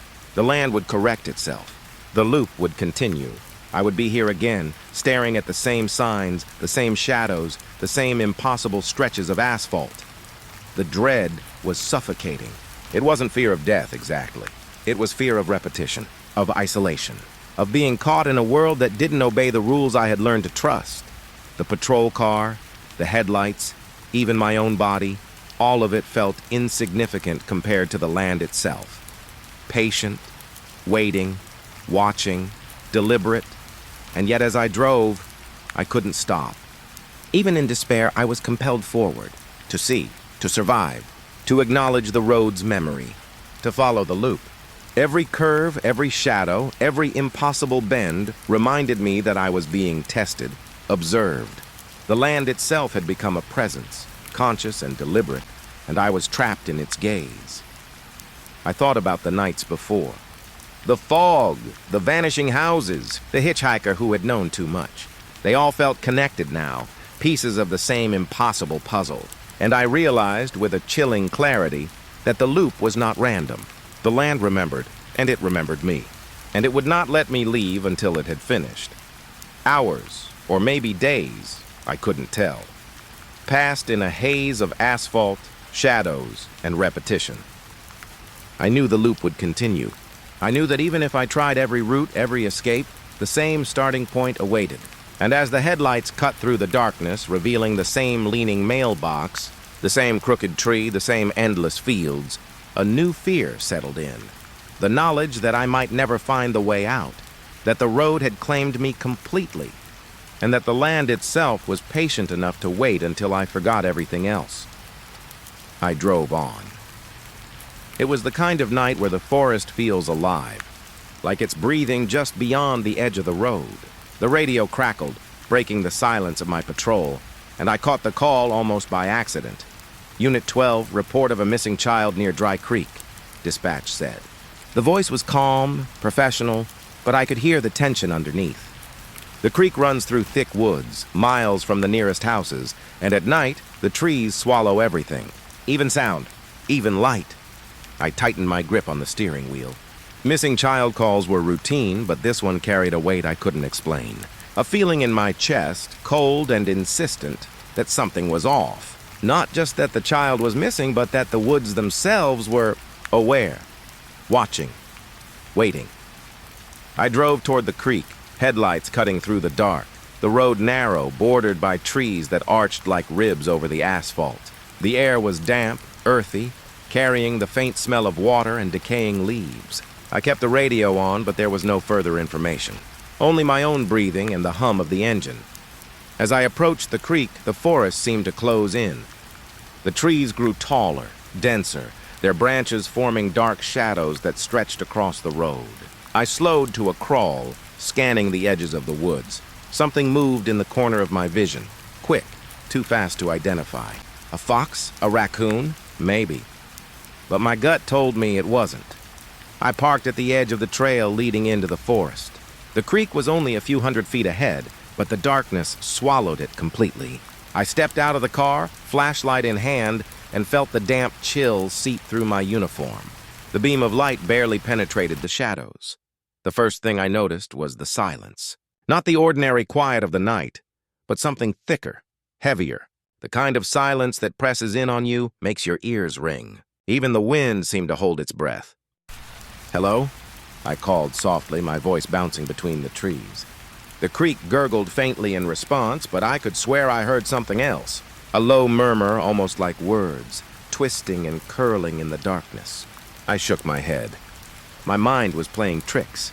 I followed the trail along the creek, flashlight sweeping across roots and rocks. The ground was uneven, slick from the moisture, and every step made a soft, squelching sound. I told myself to focus on the facts. A missing child. Probably wandered off, got scared, maybe hid somewhere. Simple. Nothing supernatural. But then I saw footprints. Small ones, pressed into the mud at the water's edge. Bare, fresh. I froze. My pulse quickened. I knelt to examine them, tracing the outline with my gloved hand. The prints led into the trees, then vanished. Not faded, not obscured by leaves or water. They just stopped, like whoever made them had disappeared into the forest itself. A shiver ran down my spine. I stood slowly, scanning the trees. The air felt charged, heavy, like the forest was holding its breath. The shadows seemed darker here, thicker, pressing closer. I wanted to turn back to call for backup, but the voice in my gut, cold, insistent, told me to move forward. I stepped deeper into the forest. The creek's gurgle faded, replaced by an almost imperceptible whispering. Leaves rustled as though something unseen was moving through them. Every branch that snapped underfoot sounded louder than it should. My flashlight caught glimpses of shapes, fleeting, twisted. A stump, a fallen branch, or something else. I couldn't tell. I tried to stay rational. Missing children often wander, often get scared and hide. But as I pressed on, a creeping feeling settled over me. The forest didn't just surround me, it watched. It followed. I could feel it shifting, bending, the shadows moving just beyond the reach of the light. A sudden movement to my left made me spin the flashlight. Nothing. Only a tangle of roots and darkened leaves. But I felt it, the sensation of eyes on me waiting. And then faintly I heard the laughter, high-pitched, almost a giggle. Not a child's. Too fleeting, too hollow. "Hello?" I whispered again, voice tighter this time. The laughter stopped. The forest fell silent. The shadows stretched unnaturally. I realized with a cold certainty that I wasn't following the child anymore. Something else had noticed me. Something that wanted me here. I pressed on, heart hammering. The footprints reappeared, deeper into the forest. Again, small, bare, pressed into the mud, then vanishing as abruptly as before. My flashlight flickered. The trees leaned in closer, branches brushing my shoulders, the canopy blotting out any trace of sky. I felt disoriented. Time stretched. Each step seemed longer, heavier, and then I heard it clearly, a whisper, soft, deliberate, almost inside my head. "Don't leave," I froze. My breath came in shallow gasps. I shined the flashlight around frantically. Nothing moved. Nothing breathed. But the whisper persisted, repeating, circling, curling in the darkness. "Don't leave. Don't leave. Don't leave!" Panic clawed at me. My training told me to retreat, call for backup, maintain control. But my instincts screamed the opposite. The forest had me, the trees had me, and the trail. The trail was guiding me somewhere I didn't want to go. I followed the footprints again. The whispering grew as if urging me forward, not threatening, but insistent. My mind struggled to reconcile reality with perception. This wasn't logical. This wasn't normal, but it was happening. I could feel it. The creek appeared again, faintly, water glinting in my flashlight. And there, across the bank, I saw it. Not the child. Something taller, thin, shadows where there shouldn't be. The figure didn't move, just stood perfectly still watching. The forest held its breath around it. I wanted to run, to turn and sprint back to the car. But my legs felt rooted. The whispers rose again, curling around my ears, urging me forward. The figure remained, silent, patient, impossible. I took another step. And then the footprints reappeared, leading straight toward the figure. Bare, fresh, vanishing where the figure stood. My stomach dropped. Whoever or whatever it was, it had been waiting. Waiting for me to follow. Waiting for me to see. I exhaled slowly, trying to steady myself. My mind raced. How could this be? How could a child's disappearance lead to this? To the forest itself bending around me, shaping reality, twisting perception. I took another cautious step. The air grew colder, heavier, pressing against my skin. The trees leaned closer. The shadows thickened. And the whispers became words, intelligible now, repeating the same command. Stay, stay, stay. My flashlight flickered again, and the figure vanished. Nothing remained but the dark forest and the trail of footprints leading nowhere. My heart pounded. I was alone, but I wasn't alone. I could feel it. The forest, the figure, the whispers, they were all watching, waiting. I forced myself to step back, to retrace the trail, to return to the creek and the patrol car. But the footprints didn't lead back. They had disappeared. Only mud, leaves, and darkness remained. The whispering continued, circling, patient, deliberate. Stay, I ran. Branches whipped at my face, roots snagged my boots. The creek was barely visible now, distorted by the darkness and the impossible density of the trees. My flashlight flickered erratically, shadows dancing wildly. Every sound seemed magnified. The gurgle of the creek, the rustle of leaves, the soft murmur of voices just beyond comprehension. Finally, I broke through the trees and reached the patrol car. I slammed the door, locked it, and fumbled with the keys. The engine roared to life. I didn't look back. Not at the trees. Not at the creek. Not at the impossible dark. But even now, when I drive past forests at night, I feel it. The weight of eyes, the pull of shadows, the whispering of the trees. Dry Creek wasn't just a place. It wasn't just a missing child call. It was a warning, a memory, and I know deep down that it will call again, because some places don't forget, and some things in the woods, they wait. I didn't want to go back into the woods. Even in daylight, the shadows of Dry Creek lingered in my mind, clawing at my thoughts. But the call wasn't over. Dispatch had received another tip. A local resident saying they'd seen strange things along the edge of the forest near the creek. Toys, hanging in the trees. Arranged, they said, like someone, or something, was trying to send a message. I gripped the steering wheel tighter as I parked along the narrow path leading to the forest. My flashlight rested on the passenger seat, its beam already begging to be used. The trees loomed taller here, thick and unyielding, their branches forming arches that blocked the sky. A breeze whispered through the leaves, carrying the damp smell of earth and decaying foliage. The first toy appeared just a few steps into the trail.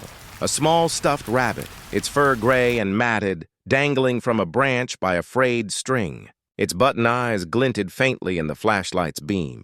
I froze. My stomach turned. It shouldn't have been there. It didn't belong. And then I saw the next. A miniature plastic doll suspended by its neck from another branch, hair tangled and eyes wide, staring blankly at me.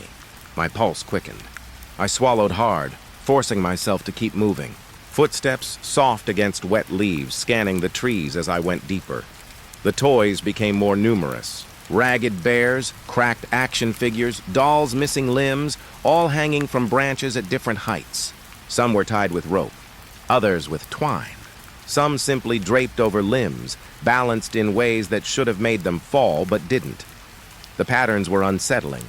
Circular, spiral, lines that seemed deliberate, not random. Someone had arranged these. I crouched slightly, inspecting the ground.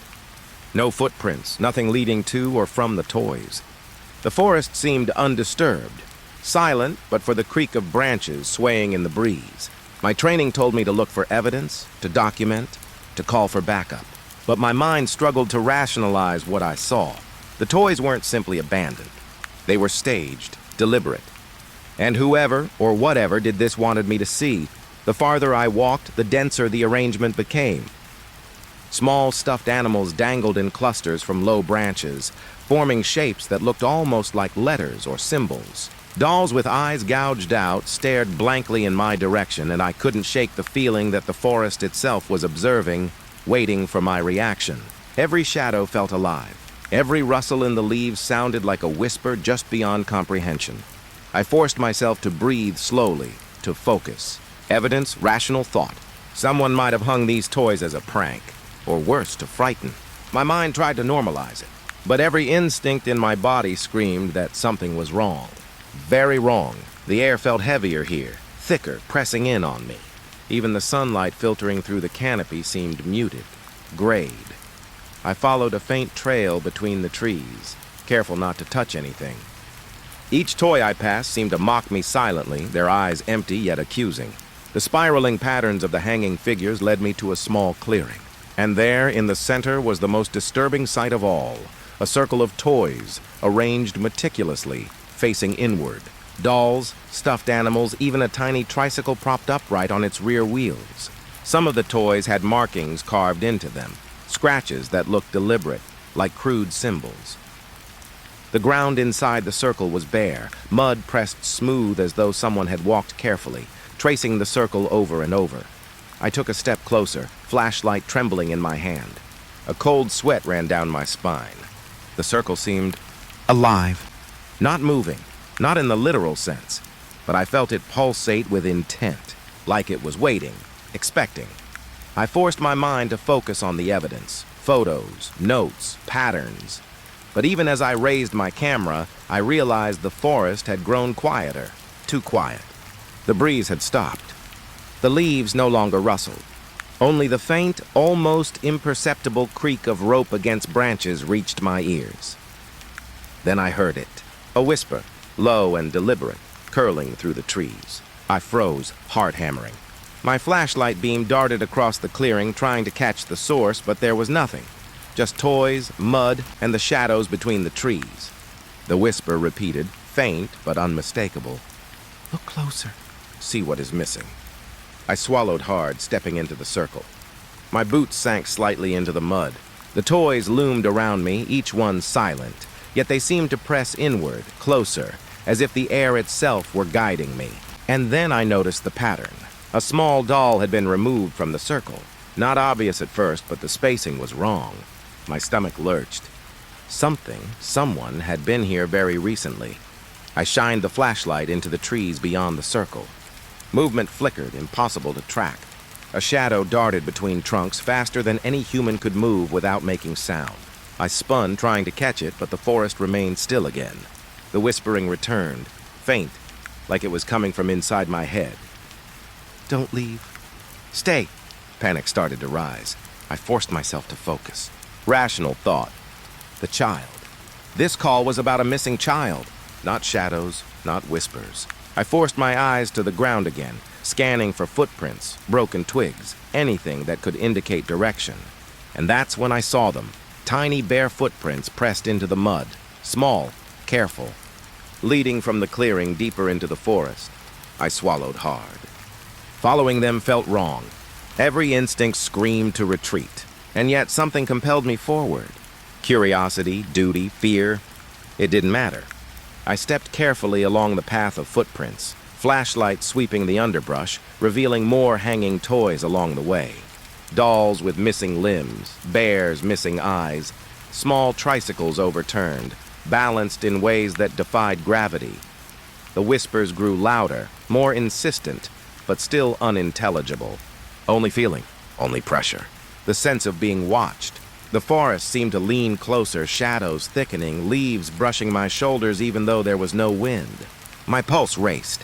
I tried to remind myself this is a call. A missing child. Evidence. Don't get lost in imagination. The footprints eventually led to a slight rise in the land. A small hill, barely noticeable. At the top, a final arrangement awaited. The toys were clustered more tightly here, forming shapes that resembled human figures. Small silhouettes made entirely of stuffed animals and dolls. In the center, a single doll lay on the ground, staring upward, its face cracked, a single glassy eye reflecting my flashlight. And that's when I heard it clearly. A giggle. Small, high-pitched, human. Too close, behind me. I spun, flashlight sweeping the trees, but there was nothing. Just shadows, just branches. Just toys swaying slightly, as if someone or something had brushed past them. I stepped back slowly, heart hammering, eyes darting around. The air felt thick, oppressive, alive. The forest itself seemed to breathe, waiting. I had come here looking for a missing child. Instead, I found a message, a warning. Something in this forest did not like to be observed. Something that made the trees themselves seem complicit. I turned toward the trail, trying to calm my breathing, to force rational thought. The toys swung gently in the breeze that had returned, each one silent yet somehow accusatory. I felt the weight of their eyes on me as I backed away, leaving the circle behind. My mind raced, wondering who or what had made this arrangement. A human? Possibly. But the precision, the silence, the way the forest itself seemed aware.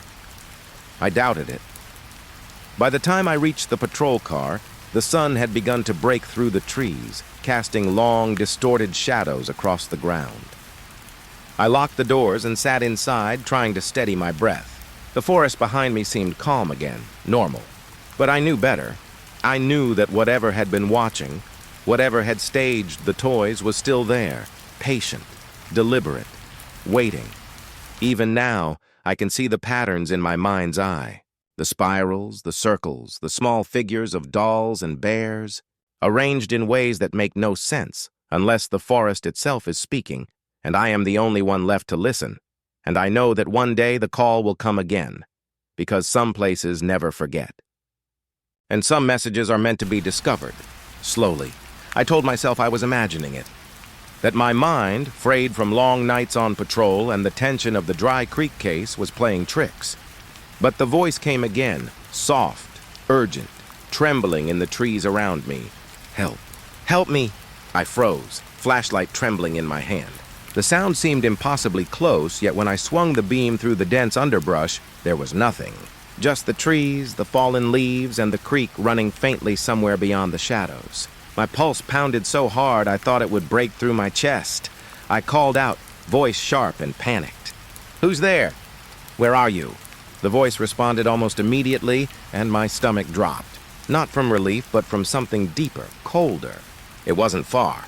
It was inside the forest, circling, elusive, clear, a child, small, fragile, and terrified. "Please, help me?"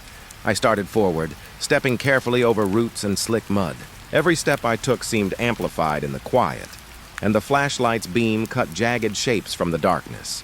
The voice led me deeper, pulling me past familiar spots I'd already searched. My mind knew this was a loop, a repetition, but my instincts refused to listen. Someone or something was in trouble. I had to find them. Branches snagged my jacket, scratched at my hands and face. The forest grew denser. Shadows thickened, shifting as if they were moving independently of the light. The voice continued, sometimes directly behind me, sometimes ahead, sometimes faint and almost teasing, like it knew I would follow. I stopped, heart racing, chest tight. My breath fogged in the cold air. "Show yourself," I demanded, voice cracking despite my best efforts. "Where are you?" No answer. Only the faint gurgle of the creek and the whispering of leaves. Then, from somewhere above, a soft giggle, too high-pitched to be natural. I spun, flashlight sweeping the canopy, and my stomach twisted. Shadows coalesced between the branches, forming shapes that weren't quite solid. My rational mind tried to label them: branches, leaves, shadows. But every instinct screamed they were alive, watching, waiting. I forced myself to focus. Evidence, procedures, step by step. Follow the sound, keep sightlines clear. But as I moved, the voice shifted again, always slightly out of reach, never revealing itself fully. "Help me." Closer, behind me. I froze again. The forest seemed to tighten around me, pressing in, bending reality. I turned in a full circle, flashlight sweeping the underbrush. No child, no movement other than shadows. Yet the voice persisted, pleading, impossible to ignore. I took a deep breath, trying to stay calm. Follow the trail. Look for footprints. Look for signs, rationality, logic. The voice grew louder, more insistent, and my hands shook as I moved deeper into the clearing. The ground was soft, mud giving under my boots. Every squelch echoed unnaturally, amplified by the oppressive silence around me, and then I saw it. A small scarf, draped over a branch, fluttering faintly in a breeze I couldn't feel. I recognized it immediately. Missing children often leave clues behind, even accidentally. I approached slowly, eyes darting through the trees. Nothing moved, yet the forest felt alive with intent. I could almost feel eyes on me, countless unseen presences observing my every step. "Please, help me!" It was behind me again. I spun. Nothing. Only trees. Only shadows. Only my own racing heartbeat. Paranoia clawed at me. Every direction I turned, the voice moved. Always close enough to be real, far enough to be untouchable. My mind screamed that this was impossible, but I couldn't deny it. I could hear it. I tried to reason. Perhaps a lost hiker's child. Perhaps an echo. Perhaps the wind. Anything but what my gut was telling me. Something unnatural lingered here. The forest itself seemed to bend around me, shaping sound, shadows, even perception. The voice wasn't just calling. It was guiding, manipulating, testing. I followed the sound cautiously, scanning the trees, listening to every snap of a branch, every rustle of leaves. The voice led me past familiar markers. The old hollowed tree, the cluster of moss-covered rocks, the steep bank above the creek. Each step drew me deeper into the forest, farther from the road, farther from reality. Then I heard it clearly, directly beside me. Whispered in my ear, impossibly close, yet nothing touched me. "Over here." I spun again, flashlight swinging, chest heaving. No one, no child. Only the trees and shadows that bent and twisted unnaturally. The whisper lingered in my ears, curling into my skull. "Over here. Over here." Panic surged fully now. My hands shook uncontrollably. I could feel the sweat on my forehead, cold against the chill of the forest. My flashlight flickered, shadows stretching long and wrong, shapes that shouldn't exist in three-dimensional space. And yet, the voice continued, patient, deliberate, insistent. I stumbled over a root, cursing under my breath, flashlight bouncing wildly. My eyes caught a flicker in the trees. A movement? Another shadow? The mind wants to rationalize it. A squirrel, a bird, the light playing tricks. But this wasn't tricks. This wasn't natural. I could feel it. The forest had turned against me. Or perhaps it had always been like this, waiting for someone to enter. The voice called again. Softer now, pleading, almost desperate. "Please, don't leave me." My breath caught. The words were deliberate, personal, almost familiar. My pulse hammered in my ears. I wanted to run. I wanted to turn back, to sprint blindly to the road. But the voice, weak, fragile, held me in place. Curiosity, duty, fear, all of it anchored me in the mud and shadows. I forced myself to look for tangible evidence, footprints, clothing, anything. But the forest offered nothing. The ground was soft, trampled in places, but no clear signs. The creek flowed silently somewhere nearby, and beyond it, trees pressed in endlessly. The shadows were alive, moving subtly with my flashlight, bending as if they were aware of me, aware of the voice. I called again, more firmly. "Child, show yourself. I'm here to help!" The response came from every direction at once. A chorus of whispers, small and delicate, circling, curling into my head. "Here. Here. Over here." I whirled, scanning the forest, flashlight shaking. My mind faltered. The trees leaned closer. The shadows thickened unnaturally. Every instinct screamed to retreat, to run, to leave this place entirely. Yet the voice, fragile and pleading, held me there, tugging at my heart, tugging at something primal. And then I understood. I wasn't just hearing the child. I was hearing the forest, the shadows, the lingering weight of all the missing, the abandoned, the lost. The voice had been crafted, shaped, carried by the trees themselves. And now it had me. I stumbled forward, flashlight bouncing, eyes darting across impossible shadows. Shapes coalesced briefly, a small figure, frail, pale, staring with hollow eyes. I lunged, heart hammering, only for the figure to vanish. Gone. Nothing remained but the hush of the forest, the soft sway of branches, and the whispering in my ears. "Don't leave. Stay!" I backed up slowly, mind racing, realizing that the forest wasn't natural. It wasn't just trees, creek, and mud. It had intent. It observed. It manipulated. And I had become part of it, trapped in the sound of a voice that wasn't real, or wasn't entirely human. I returned to the edge of the trail, chest heaving, sweat cooling rapidly on my skin. The creek whispered faintly beyond the trees. Sunlight struggled through the canopy, casting long, distorted shadows across the ground. And yet, even at the trail's edge, the voice lingered in my head. "Stay! Help me! Don't leave." I know I should have left. I know I should have driven back to the station, but every time I close my eyes, I hear it. Not a call. Not a sound. Not a voice from the physical world. It exists only in memory, in imagination, in the spaces between. The forest gave it shape. The shadows gave it presence. And I am left with the understanding that some voices are never meant to be answered, only endured. Because some calls never end. I shouldn't have gone back.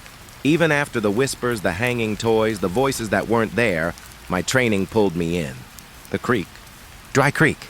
It called to me in a way I couldn't ignore. I told myself it was the missing child, that someone needed help. But as I walked along the muddy banks, I felt something deeper, something alive in the water. Something patient and deliberate, waiting for me to look. The sun was low, sinking behind the thick canopy of trees. The light barely touched the surface of the creek, leaving long shadows that twisted and shifted like they were breathing. My flashlight bounced across rocks and branches as I moved closer, but the reflection of the sky, the trees, the muddy water itself, it began to distort in ways that made my stomach lurch. And then I saw him, a small figure standing at the edge of the creek, reflected perfectly in the still water. A boy, maybe 7 or 8 years old, dark hair plastered to his forehead, eyes wide and terrified. He stared directly at me, lips moving silently. I couldn't hear words, but the sense of pleading was unmistakable. My pulse hammered in my ears. I knelt, reaching out, trying to see him clearly, to understand how he could be standing there when the banks were empty. I stepped closer. The reflection shifted. Just as I approached, the boy vanished. The water rippled faintly, distorting everything, but there was no child, no footprints in the mud, no sign of recent presence except the lingering impression in my mind.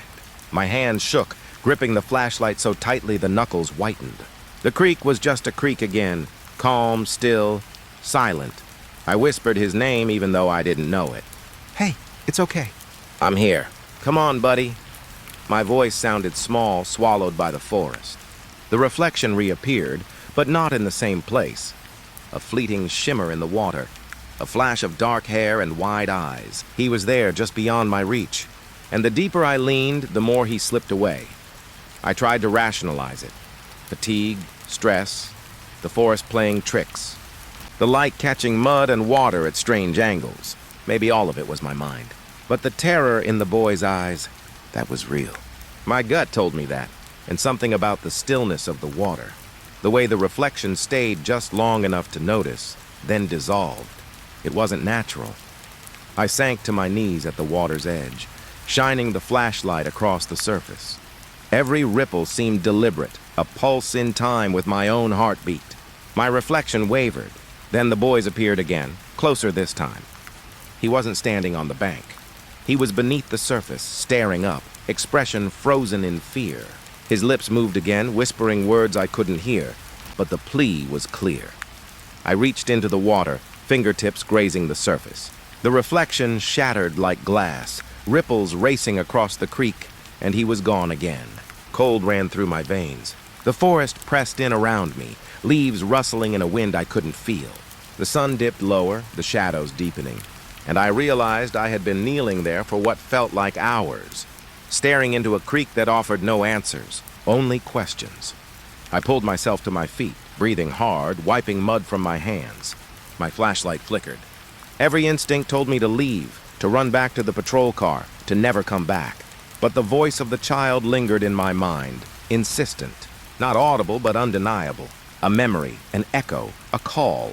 The reflection returned again, farther downstream. I ran, tripping over roots, slipping in mud, desperate to reach it. The boy's image followed the curve of the creek, always just out of reach. I called his name, yelled, but the forest swallowed my voice. Shadows leaned closer, tree trunks bending as if to guide me, or maybe trap me. I couldn't tell which. At one point, the water's surface went still. I paused, flashlight trembling. The boy appeared again, close enough that I could see the fear etched on his face. But when I leaned forward, ready to reach out, my reflection merged with his. For a moment, I saw myself in his place, smaller, terrified, lost. I stumbled back, gasping, and the reflection dissolved once more. I sank to the ground, mud cold beneath my knees, trying to calm my shaking hands. My training, my experience, my reason, they all screamed that I was hallucinating. That this was stress, isolation, imagination, but my instincts, the ones I'd learned to trust over every call, every night shift, told me this was something else. Something deliberate, something that existed in the water, in the shadows, in the gaps between reality and perception. I backed away slowly, keeping my eyes on the creek. The boy's reflection appeared sporadically, fleeting as though teasing me. I could feel a pulse, subtle, like the water was alive. Every time I blinked, he was closer. And every time I moved, he shifted farther. A cruel game. A test. I remembered the other nights, the toys, the voices, the whispers. The forest had been patient, observant, waiting. And now even the creek was complicit, reflecting not just reality, but something beyond it. My chest tightened. Fear pressed against my ribs. I had never felt so powerless, so manipulated by something I couldn't see. The forest seemed to close in. Shadows thickened. Every tree, every branch, every ripple in the creek felt like it had purpose. Watching, judging, waiting. I could almost feel the boy's gaze, urging me, guiding me, and yet impossibly distant. My mind raced. What had happened to him? Where was he? Was this forest a trap, a stage, a living presence? I reached for my radio, hoping for backup, for anyone to hear me. Nothing. Static. Then, silence. My phone? No signal. The world outside the creek had vanished. I was alone. The reflection, the boy, the forest, they were all that remained. And the deeper truth settled in my chest like ice. I had walked willingly into something I could not escape. The reflection shimmered one last time. The boy stared, mouth moving in silent desperation. I leaned closer, trembling. The water seemed to pulse under my hands, and then he was gone, dissolved into ripples, swallowed by the darkening creek, leaving nothing but mud and leaves. I sank back against a tree, breathing hard, mud smeared across my uniform. I wanted to scream, to shout at the forest, to shake some sense of reality into existence. But the forest remained patient, silent, pressing, as if my fear were exactly what it had been waiting for. Time blurred. Minutes, hours, I couldn't tell. The sun had nearly disappeared. The shadows stretched long and wrong, bending over the creek like fingers. I forced myself to stand, to leave, but every step away made the reflection shimmer in my mind. I could still see him, still hear the pleading, even without water. My memory had burned the image into me. I walked back to the trail, each step deliberate, careful not to look back. My flashlight flickered, then stabilized. The creek now appeared ordinary, calm, mundane. But I knew better. I knew that the forest, the water, the shadows, they were patient. They didn't need to act quickly. They had time. And I had left a piece of myself behind in the reflection. By the time I reached the patrol car, darkness had fully fallen. The forest behind me seemed quiet, still, normal, but I knew that any calm was temporary. The boy's face, his eyes wide and terrified, haunted me. Every night since, I see him in puddles, in the glass of the station, even in the reflection of my own eyes. Not real, not there, but present. A reminder that the forest doesn't forget, that water doesn't forget, that some things can't be saved, only observed and feared. I started the engine, gripping the wheel tightly, chest still tight with dread. The creek lay behind me, silent and unassuming, but I knew better. I knew that the reflection hadn't been the boy alone. It had been the forest. The forest had shown me a memory, a warning, a trap, and I had followed willingly. Even now, sometimes I can hear the faint splash of water, the soft ripple that doesn't match the creek, and I know he's still there. Somewhere between reflection and reality, somewhere between memory and nightmare, and I know, deep in my bones, that I'll see him again. I had been patrolling towns like this for years, but something about Meadowbrook felt different. The streets were empty, not just quiet, but unnervingly vacant. Streetlights flickered faintly, casting long, uneven shadows that stretched across cracked sidewalks and shuttered windows. It was past midnight, but even by small-town standards, the silence was heavy. I gripped the steering wheel tighter, trying to convince myself it was nothing. Just a sleepy town. Maybe everyone was at home, asleep. Rational thoughts, my training, all screaming at me that this was normal. But the hair on the back of my neck refused to lie down. Shadows clung too long, too solid, like the darkness had weight. I drove past the town square. The fountain was dry, cracked, yet the water reflected the streetlight in ways that made the shadows around it look alive. I slowed, scanning the empty streets. No one. Nothing. Just the echo of my own tires on the asphalt and the faint hum of electricity from the few lights that still worked. I parked near the old diner at the corner, closed for years, the glass dark and grimy, but even through the window, I felt it. Eyes. Or maybe imagination. My chest tightened. The shadows inside didn't match the furniture. They moved, subtly, almost imperceptibly. I shook my head, trying to dispel it. Just a trick of the light, I muttered under my breath. I stepped out of the patrol car, boots echoing sharply in the quiet. The air was thick, humid, pressing in on me. Every time I paused, the silence seemed to grow heavier, like the town itself was listening, waiting. My flashlight cut a cone of brightness into the darkness, but the shadows beyond it remained thick, impenetrable. I started walking along the sidewalk, ears straining for the slightest sound. Nothing, no distant dogs barking, no faint hum of a refrigerator through an open window, no creak of a settling house. Just the occasional whisper of wind that didn't quite sound like wind. The kind of sound that makes you turn your head, expecting movement, expecting life, and finding none. A few houses down, I noticed something odd. A porch swing, broken and hanging crookedly, creaked gently, but there was no breeze. I froze, trying to hear anything else, anything human. Nothing. The swing moved again as if nudged by invisible hands. My heart thumped against my chest, and I forced myself to move forward, flashlight scanning every corner. I reached the intersection by the old church. Its steeple loomed over the town like a silent sentinel. Even at this distance, I could see the shadows inside, stretching unnaturally across the pews and altar. For a moment, I thought I saw a figure kneeling, head bowed. I held my breath, focusing. The figure vanished the instant I blinked, leaving only the warped shadows that seemed to pulse in the dim light. I shook my head again. My mind was starting to play tricks, I told myself. Hours of night shifts, long stretches of quiet roads, isolation. All of it. I needed evidence, observation, facts. The town wasn't alive. It wasn't watching me. It couldn't be, but the unease didn't leave. Every step I took seemed to echo in the streets. Too long, too resonant. My own presence felt amplified, magnified by the oppressive quiet. It was as though the town waited, not for life, but for acknowledgement. For someone to notice that it existed in a way that didn't follow the rules. I turned down a side street, flashlight sweeping across buildings that had been abandoned for decades. Paint peeling, windows cracked, doors hanging on rusted hinges. Yet some of the windows had curtains drawn neatly inside, and I could swear I glimpsed shapes behind them. Human shapes. Watching. Waiting. Shadows bending against the fabric in ways that made no sense. My pulse quickened. Rational thought fought with instinct. I told myself these were just old houses, the play of light, my imagination filling in gaps. But I couldn't ignore the feeling crawling along my spine. This town, it wasn't empty. Not really. Something moved in the quiet.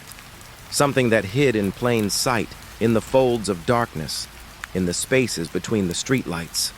I approached the town square again, slower this time. The fountain looked the same, cracked and dry, but the shadows surrounding it were denser. When my flashlight flicked across the stone, I could swear they shifted. A figure, a trick of the light? I couldn't tell. My chest tightened, and I swallowed hard, forcing my legs to move. The silence was almost unbearable. Every tiny noise, the scrape of a loose shutter, the faint hum of electricity, my own breathing, felt magnified. I spun occasionally, shining the flashlight into every alley and doorway. Each time, the darkness recoiled, refusing to give up its secrets. And with every glance, I felt it. The town's attention on me. Not alive in the human sense. Not conscious, but aware. Like a predator watching its prey. Patient, deliberate. I passed a row of houses where lights flickered briefly in a window, then went out. My heart jumped. I stopped, listening. Nothing. No footsteps, no movement, no human presence at all. But I could feel it. The weight of unseen eyes, the brush of awareness against the edges of my perception. I kept walking, not daring to run, but aware that the moment I did, the darkness would follow. A stray cat darted across the street, too fast, too silent. Its eyes glowed briefly in the flashlight, then vanished. I exhaled shakily. Relief? Maybe. But the oppressive quiet returned immediately, settling back over the town like a living thing. I tried to remind myself it was a quiet night, a slow shift, nothing more. But I couldn't shake the feeling that the town was hiding something, that it existed in layers I couldn't comprehend, that the shadows themselves were thicker here than anywhere else I had patrolled. I continued along the main street, passing the old grocery store, the abandoned gas station, the firehouse that had been closed for years. Everything looked ordinary, almost mundane, but the silence magnified every detail. The rust on a door hinge, the broken glass underfoot, the way shadows pooled unnaturally in corners. I couldn't see anyone, but the town felt alive in a different way, and it wasn't friendly. The final block took me past the old school, its windows dark, blackened with age. I stopped at the edge of the playground. Swings hung still, the slide rusted and pitted, but in the faint glow of the flashlight, shadows seemed to gather at the edges, shapes that were just out of focus. My stomach turned. Every rational explanation, the age of the buildings, fatigue, stress, fell away. I felt watched, followed, assessed. I stepped back slowly, keeping the flashlight trained ahead. My patrol route demanded I continue, but every fiber in me wanted to leave. The streetlights flickered again, the long shadows stretching and twisting. For a moment, I thought I saw something move across the pavement. A figure. A trick of light. I couldn't be sure. My pulse was rapid, and I forced myself to focus, scanning each corner, each doorway, each patch of darkness. The town didn't offer any answers, only questions. The shadows were heavy, almost tangible. The silence wasn't empty. It was full of expectation, of observation. I could feel the weight of it pressing down, settling into my chest. Even as I returned to my patrol car, the sensation followed. The streets were still quiet, but I knew the town wasn't asleep. It was waiting. I climbed into the patrol car, locking the doors and taking a deep breath. The engine's hum was comforting, but the memory of those long, empty streets clung to me. Shadows that moved when I wasn't looking. Windows that held shapes just beyond recognition. The oppressive, deliberate quiet. It wasn't normal, and I knew deep down that Meadowbrook wasn't the first quiet town I'd patrolled that felt wrong. Some towns have life. Some towns have history. And some towns have shadows. Heavy shadows. Shadows that notice when you're alone, when you're tired, when you're vulnerable. And Meadowbrook had shadows that waited, and they would remember me. I thought last night's patrol through Meadowbrook had been unsettling. But tonight was different. The streets were quieter. The shadows longer, heavier. Even the familiar buildings, the diner, the old school, the gas station, felt alive in a way I couldn't place. My headlights cut through the darkness, but they didn't illuminate the truth. The town seemed to shift in the light, subtly, deliberately. I rounded the corner near the old bakery, a place boarded up for years. Usually it sat in shadow, dark and forgotten. But tonight, the windows flickered. Not randomly, the light pulsed faintly, like breathing. I froze, hand tightening on the wheel. A reflection? A street lamp? My brain reached for logical explanations, but my instincts screamed otherwise. I stepped out of the car, flashlight raised, scanning the row of abandoned houses. One by one, the windows blinked on and off. Not all at once, but in a sequence that felt deliberate. Watching. Waiting. My pulse quickened. I wanted to convince myself it was electrical, maybe a short in some old wiring. But these houses had no power. None. I approached the first house, boots crunching on gravel. The front door sagged on rusted hinges, paint peeling from years of neglect. I paused at the window, shining the flashlight inside. Shadows shifted in the corner, not cast by anything in the room. Just movement, just suggestion. My stomach knotted. I told myself it was my imagination, but my skin crawled. As I moved along the street, more houses joined the strange rhythm. Lights flickered, dim and inconsistent, each window blinking as though acknowledging my presence. I could feel a weight behind them, a presence that didn't belong to the air or the walls. It wasn't human, at least not entirely. Something old, patient, observing me. I called out softly, testing. "Hello, anyone here?" No answer. Only the flicker of the windows, the subtle shifting of shadows. The effect was almost like a heartbeat, slow, deliberate, focused on me. I stepped closer to the next house. A small kitchen window revealed a room coated in dust and decay. And yet, in the dim light, I could see it clearly, an empty chair facing the window, as though waiting for me. I swallowed hard, forcing myself to focus.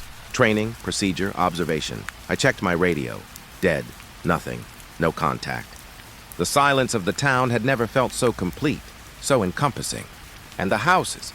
They seemed to lean toward me, framing the street like sentinels, their windows blinking, their shadows breathing. I tried to rationalize. Maybe the town's old wiring was loose.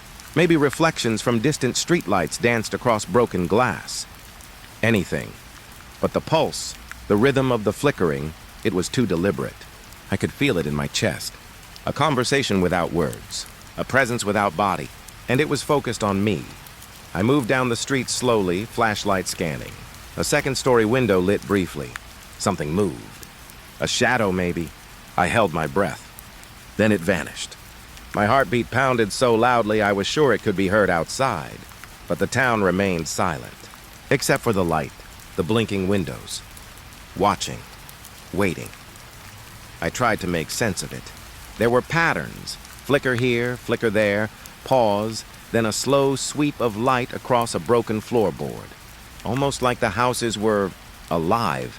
Not in a conscious sense, but aware, observing, engaging. My skin prickled as I realized the fear wasn't about what I could see. It was about what I couldn't, about what existed behind the glass in the shadows waiting for me to notice. I stopped at a corner house, the largest on the block. Its windows flickered slowly, methodically. I could swear for a brief moment I saw eyes, not human eyes, but aware. Watching me, I raised my flashlight, scanning every angle. Nothing. Empty rooms. Dust motes drifting in weak beams of light. Yet the pulse continued, subtle, deliberate, like the house itself was breathing around me. I stepped back, unease clawing at me. Every instinct told me to leave, to drive away, to never look back. But curiosity, fear, and something deeper, older, rooted me in place.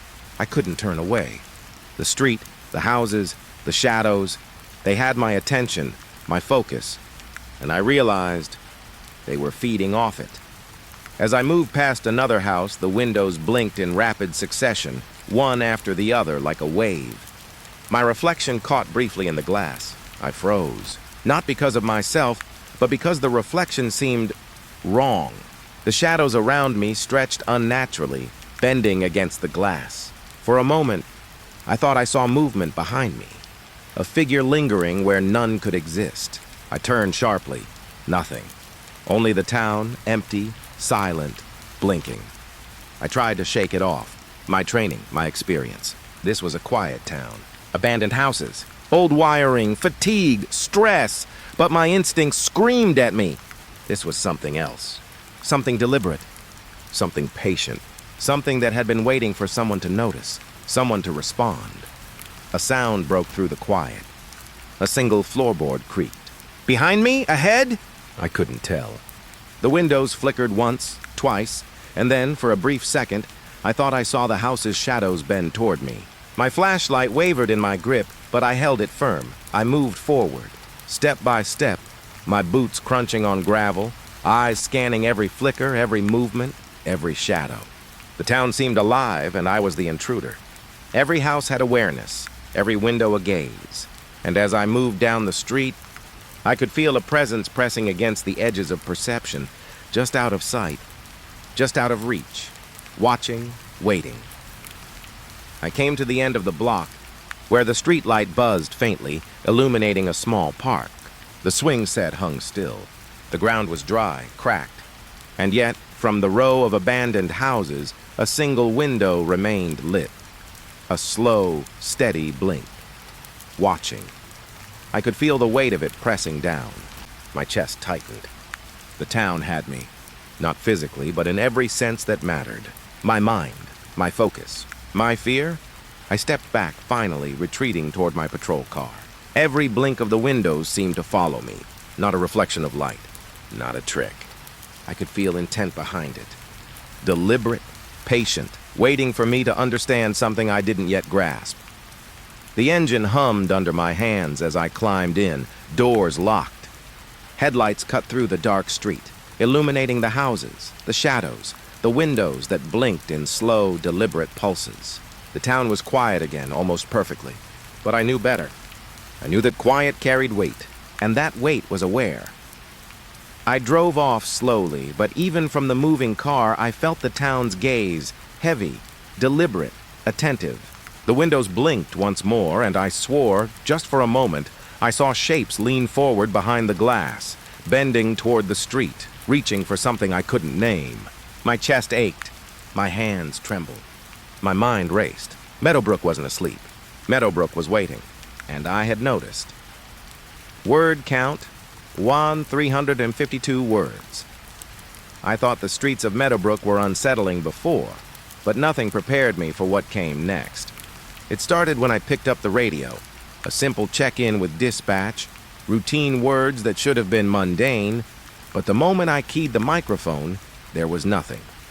Just static, a low, humming static that filled the cab of the patrol car like it was solid, pressing against my ears. I frowned and tried again. Dispatch, this is Unit 12. Do you copy? Nothing. Just static. I shook my head. Maybe a bad connection. The town was small, wired in ways that weren't always reliable. But the static wasn't uniform.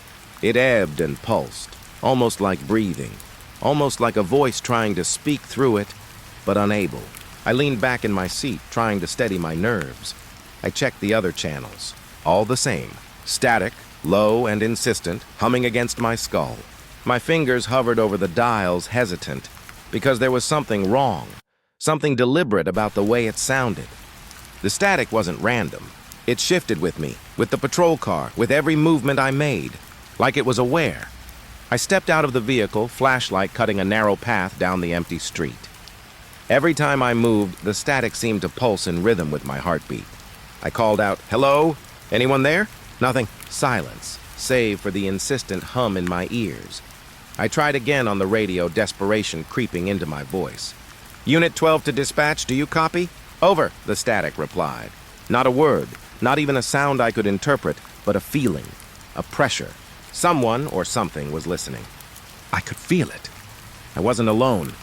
The streets remained empty, but the static wrapped around me like a net, tightening.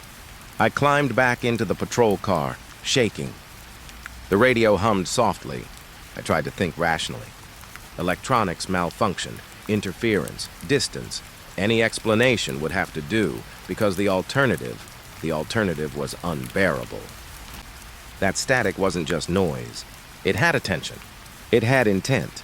I reached down to check my equipment, each movement deliberate. The radio's dials twitched as if nudged by unseen fingers. My pulse hammered.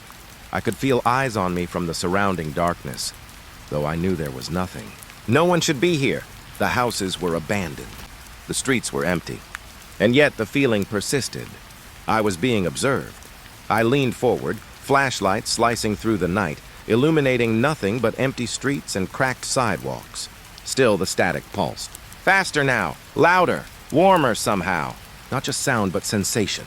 It pressed against my skull, against my nerves. I swallowed hard, trying to force calm, trying to remember training, trying to remind myself that nothing alive could be here, watching. Then I heard it, a faint rhythmic echo beneath the static. Not words, not language I could understand. A pattern, subtle, deliberate, like a heartbeat or a pulse. I froze. The hum of the radio matched it perfectly, a rhythm syncing with mine. I gripped the wheel, knuckles white. I tried to shake it off, convinced I was imagining it. Stress, fatigue, isolation, everything combined into a nightmare of my own making. But even as I forced rational thought, I could feel it. Presence, attention. Not human, not alive in the way I knew, but aware, watching me, waiting. I stepped out again, boots crunching on gravel. Every shadow seemed thicker now, heavier, holding themselves just beyond the reach of my flashlight. And the static followed me, pulsing in rhythm with my steps. I called out again, voice shaking. Hello? Whoever's there, I'm an officer. Step out! Silence. The static only grew, a wave pressing in, and I realized I wasn't calling them. They were calling me. Not through words, not in sound, but in perception, in attention, in the way the air felt charged and heavy. The patrol car, the street, the houses, they weren't just around me. They were part of it. Part of something waiting. I backed away slowly, trying to understand, trying to make sense. Every instinct screamed to leave, to drive away, to abandon the street entirely. But the feeling of being listened to, studied, never left. I could feel its focus in the pit of my stomach. The static on the radio wasn't just noise. It was observation, a connection. I climbed back into the car, shaking. Hands pressed against the wheel, eyes scanning the street, flashlight dancing across empty houses. My mind raced. Every abandoned building, every shuttered window seemed to lean slightly toward me, shadows pooling like ink. And the radio pulsed, low, deliberate, attuned to me, as if it were a living thing. I keyed the microphone again, almost without hope. Unit 12 to dispatch, please respond, static. And a feeling, subtle at first, then stronger, a presence, watching, waiting. I couldn't tell if it was in the street, in the houses, in the radio, but I knew it was aware of me. Every move, every thought, every heartbeat. I tried to start the car. Engine turned over, headlights cutting through the darkness. But the static didn't fade. It followed me, filling the cab like an entity. Not sound, not sensation, but both. It pressed against my ears, my chest, my mind. Every instinct told me to leave, but somewhere beneath fear was curiosity.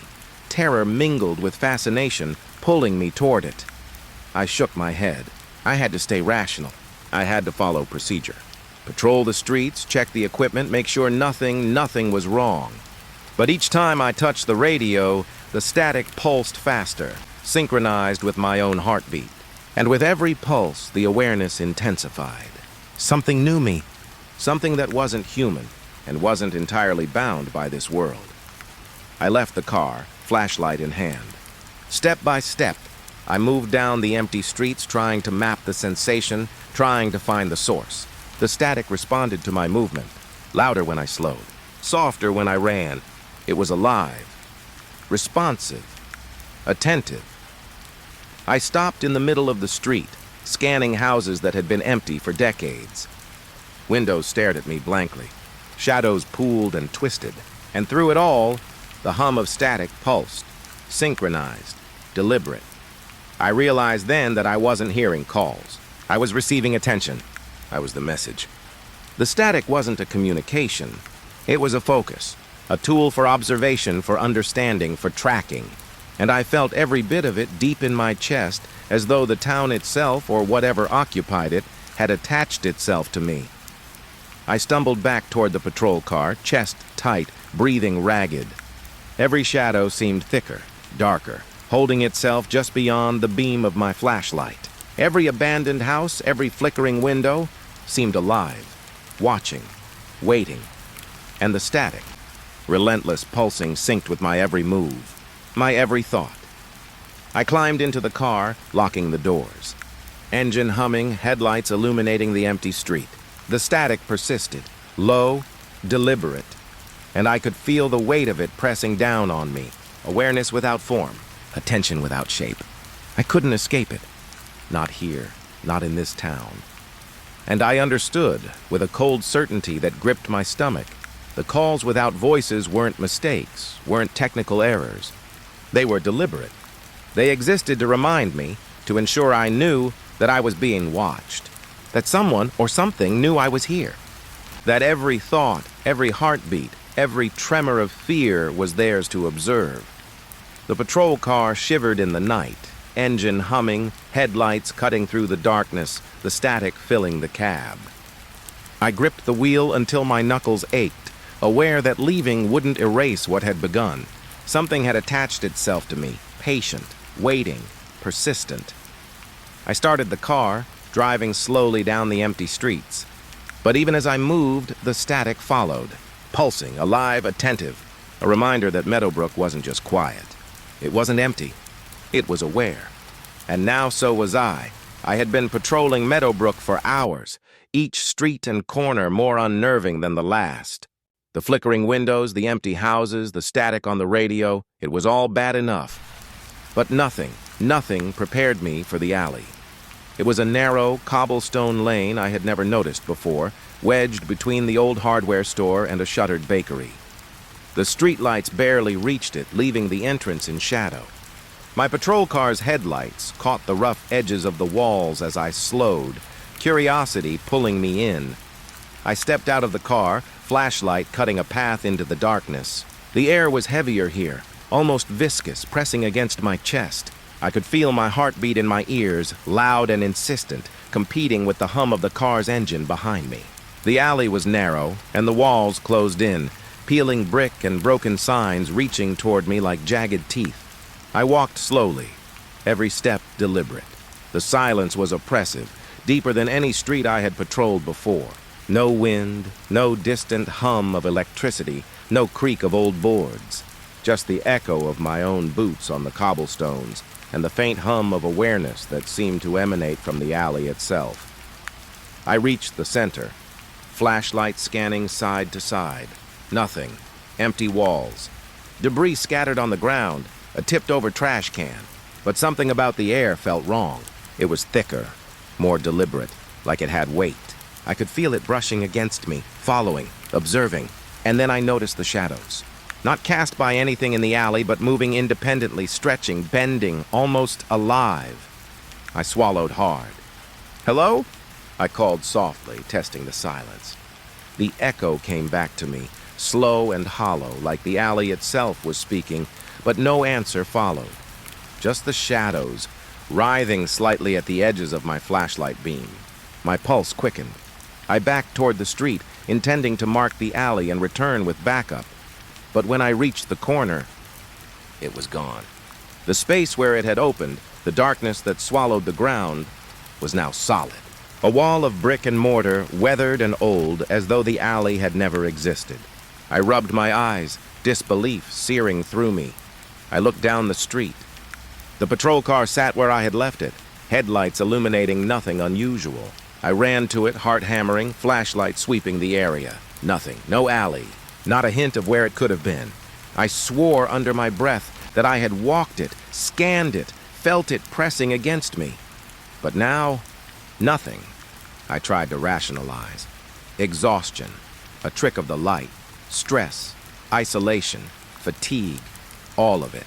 But the memory of the alley, its narrow walls, the weight in the air, the shadows moving as if aware, none of that was imagination. I remembered it perfectly, and yet the physical evidence had vanished. I climbed into the patrol car, hands shaking, gripping the wheel so tightly it left marks. My mind raced, trying to make sense of it. I drove slowly down the street, eyes scanning every corner, every space between buildings. The alley did not return. It had disappeared completely, as though Meadowbrook had swallowed it whole. That's when the feeling hit me. Not just unease, not just fear, but the distinct sensation of being hunted. My pulse spiked, every nerve on edge. I could feel something behind me, just beyond the reach of headlights following. Not a person, not human, but awareness, intention, watching, waiting. I stopped at a familiar intersection, breath shaking in my chest. The shadows here were normal as shadows could be in this town, but I couldn't shake the feeling. Every time I moved, every time I glanced over my shoulder, I could sense it. Something mirrored my movements. Something knew the path I took, anticipated it. The alley wasn't gone. It had left a mark, a tether, connecting me to something that existed outside the rules of this world. I tried to calm myself, forcing rational thought. Maybe it was a street I had never noticed, a construction site, an alley that had been sealed. But the memory of walking it, of the oppressive weight, the shadows that moved independently, none of that could be explained. And the knowledge that it had vanished so completely, leaving no trace, gnawed at my mind. I started driving again, slowly, deliberately, scanning the streets. Every intersection, every corner seemed to stretch farther than it should. Perspective shifted subtly, disorienting me, like the town itself was bending. I stopped at a familiar corner, the one near the bakery where the alley had appeared. Empty street, nothing unusual. But the air was heavier, the silence more complete. And in that silence I felt it, something watching, patient, deliberate. I tried to focus on the patrol car's radio, seeking distraction. Static. The low, humming static that had followed me for hours now filled the cab again, pressing against my ears, syncing with my heartbeat. I thought about calling dispatch, asking for backup, telling someone, anyone, that the alley had vanished. But even as I reached for the microphone, I hesitated. How could I explain this? What words could capture something that didn't obey logic or physics? I left the street behind, trying to convince myself to forget it, to move on. But the feeling of being hunted grew stronger. Every turn, every streetlight, every shadow in Meadowbrook seemed alive. The alley had marked me, tethered me. I could feel it in the static, in the darkness, in the very weight of the air pressing down on me. I parked at the edge of town, hands gripping the wheel, trying to steady my breathing. The patrol car's headlights cut into the night, illuminating empty streets, familiar houses. Yet even here, the shadows shifted. Not naturally, not passively, but deliberately. Moving just slightly when I wasn't looking directly. Following, waiting. I remembered the alley, the narrow walls, the moving shadows, the sense of being enclosed and observed. I remembered the way the weight of it pressed against me, the almost tactile sensation of awareness brushing against my skin. And I knew with a chilling certainty that whatever I had encountered was not finished with me. I thought about leaving Meadowbrook, about driving far away, never returning. But even as the thought formed, the feeling of being watched intensified. Not in the streets, not in the houses, but inside me, inside my mind. The alley had left something behind, a presence, a tether, a memory that pulsed with awareness. And I could feel it tracking me, patient, deliberate, unrelenting. I tried to shake it off, focusing on the road ahead, the routine patrol, the mundane tasks. But every shadow seemed to stretch, every corner seemed to hide something just beyond perception. And in the low hum of the patrol car's engine, I could feel it. The echo of the alley, the weight, the movement of shadows. The deliberate attention. Hours later, I returned to the streets I knew well, passing the familiar houses. The old diner, the church, the school, all seemed ordinary. Yet I could still feel the alley, its vanished walls, the shadows that had followed me. It had left a mark on me, indelible and persistent. I knew deep down that it wasn't just a missing lane or a trick of memory. It was something else, something patient, something aware. And I realized, with a chill that settled deep into my bones, that it would wait for me to wander, to stray, to notice again. And the next time it would not vanish so quietly. The alley, the shadows, the presence, they were not bound by logic or space.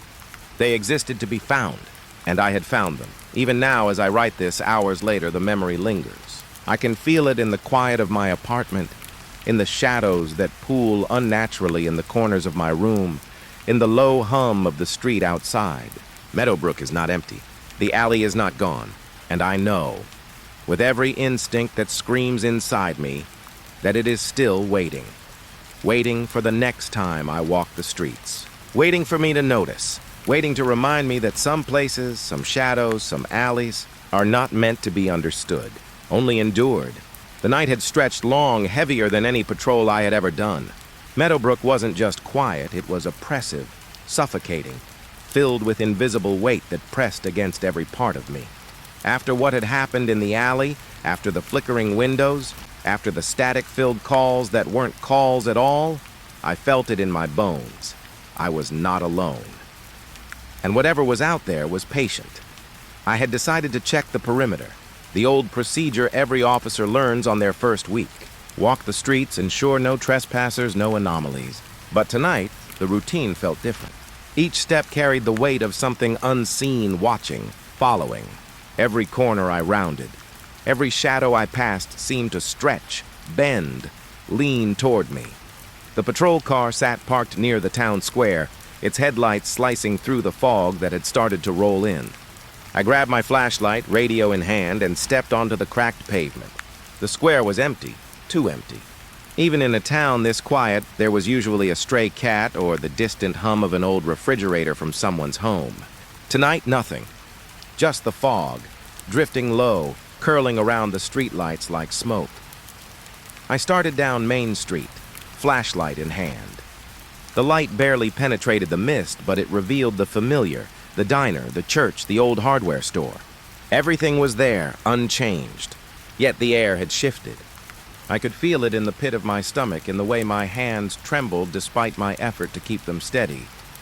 Then I heard it. A faint sound behind me. Footsteps? Maybe.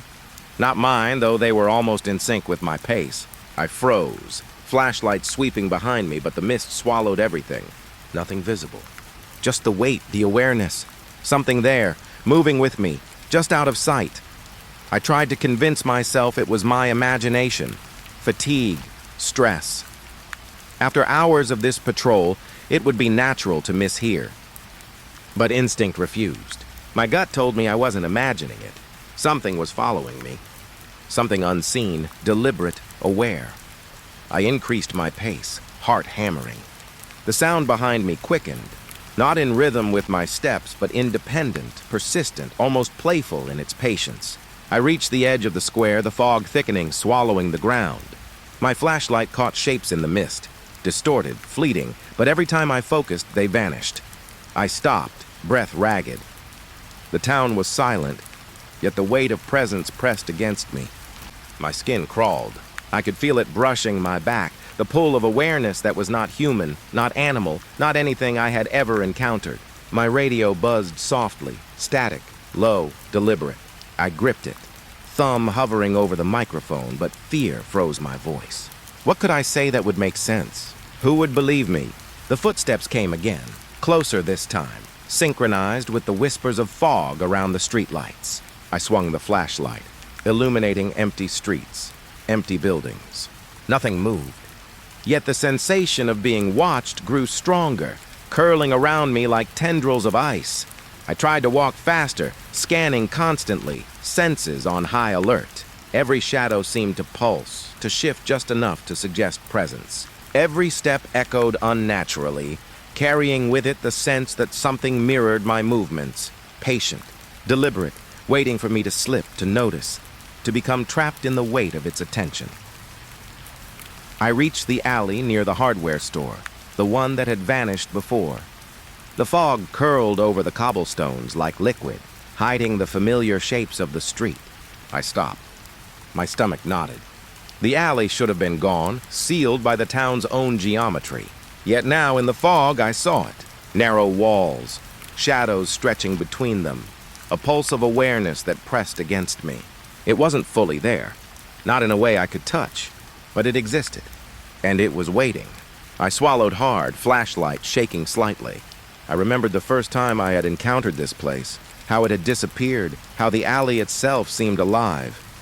And now, standing on its threshold again, I realized it had been waiting for me. Patiently, deliberately, and I had returned. A sound, a whisper maybe, or the scrape of unseen nails against brick, rose from the alley. I couldn't place it, couldn't understand it, but it carried intent, awareness, and with it, a rising dread. I could feel eyes in the darkness, eyes without bodies tracking every breath, every blink, every heartbeat. I stepped back, heart hammering, and the weight pressed harder. I knew deep in my chest that the alley, the fog, the shadows, they were not just anomalies. They were alive in a sense I could barely comprehend. Patient predators, waiting, studying, aware. And now they had me.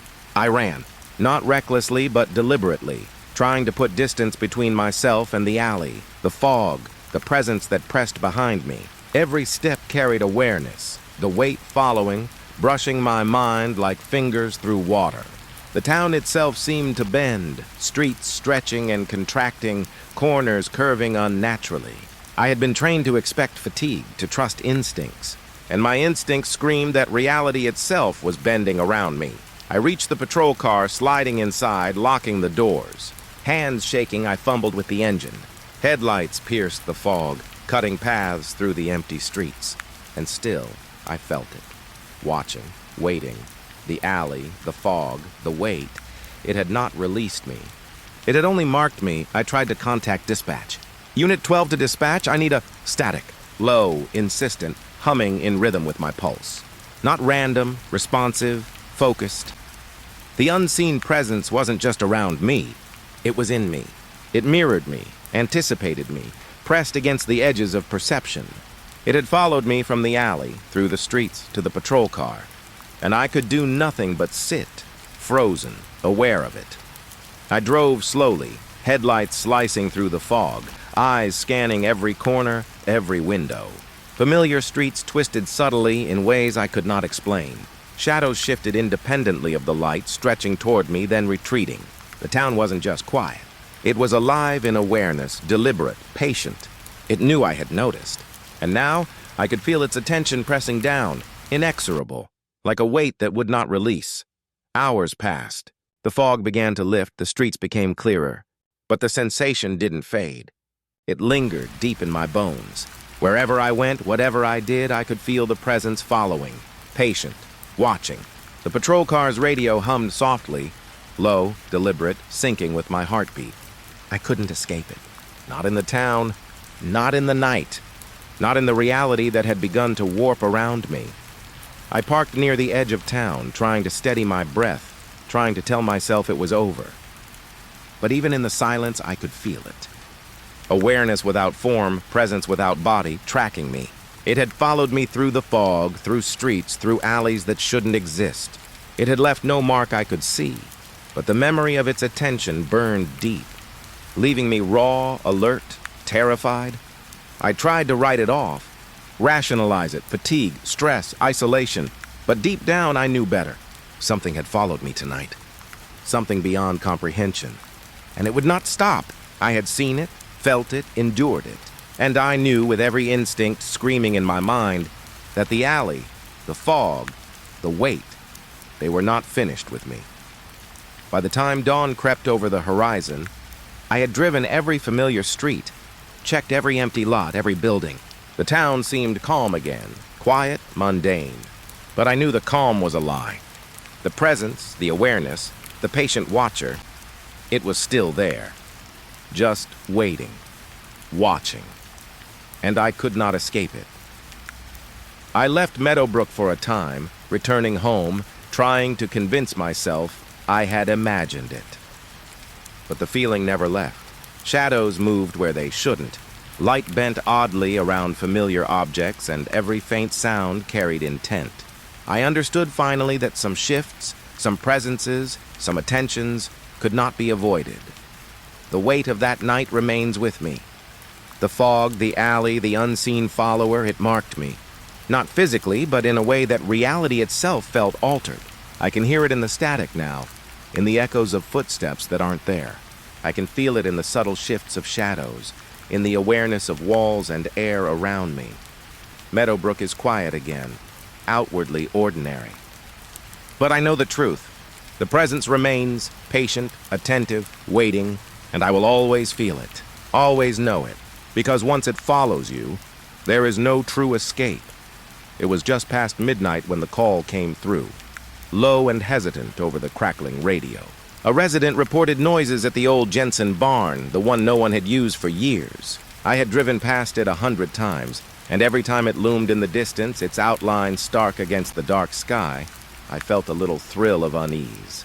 Tonight, that unease had grown heavier. I double-checked my patrol car, headlights cutting through the fog that had begun to settle over the rural roads. The streets were empty, and the silence pressed against me as if it were solid. My hands gripped the wheel a little tighter, a nervous rhythm that matched the low hum of the engine. The call had said, strange noises. Not screams, not voices, just noises. Thumps, shuffles, and the kind of sound that disappears the moment you focus on it. It was enough to send a chill down my spine. The drive out to the barn was long.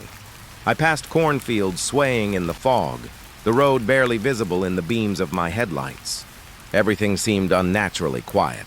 Usually you hear the rustle of wind through the trees, the distant sound of animals, but tonight, nothing. Only the car tires whispering against the asphalt. I reached the turnoff, the dirt road leading to the barn hidden under shadows and fog. I slowed, headlights illuminating nothing but darkness, and my pulse quickened. The radio buzzed again, static briefly swallowing the silence, then quiet.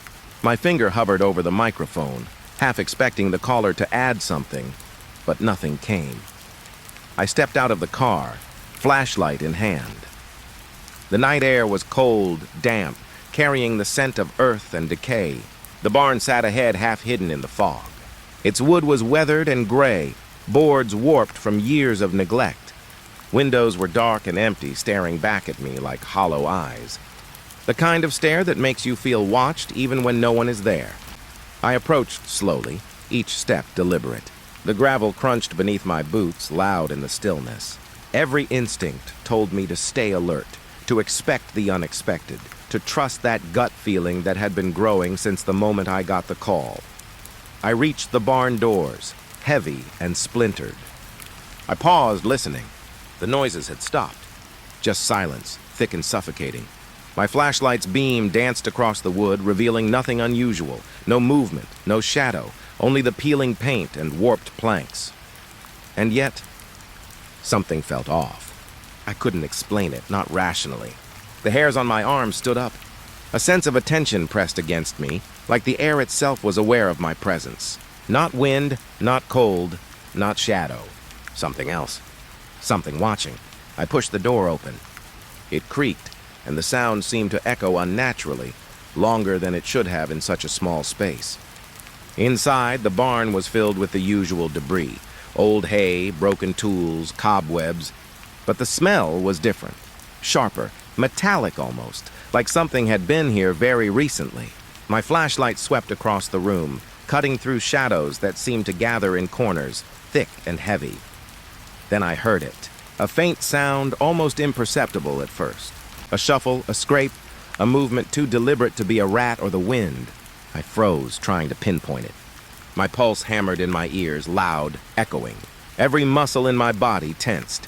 I took a cautious step forward, flashlight beam scanning side to side.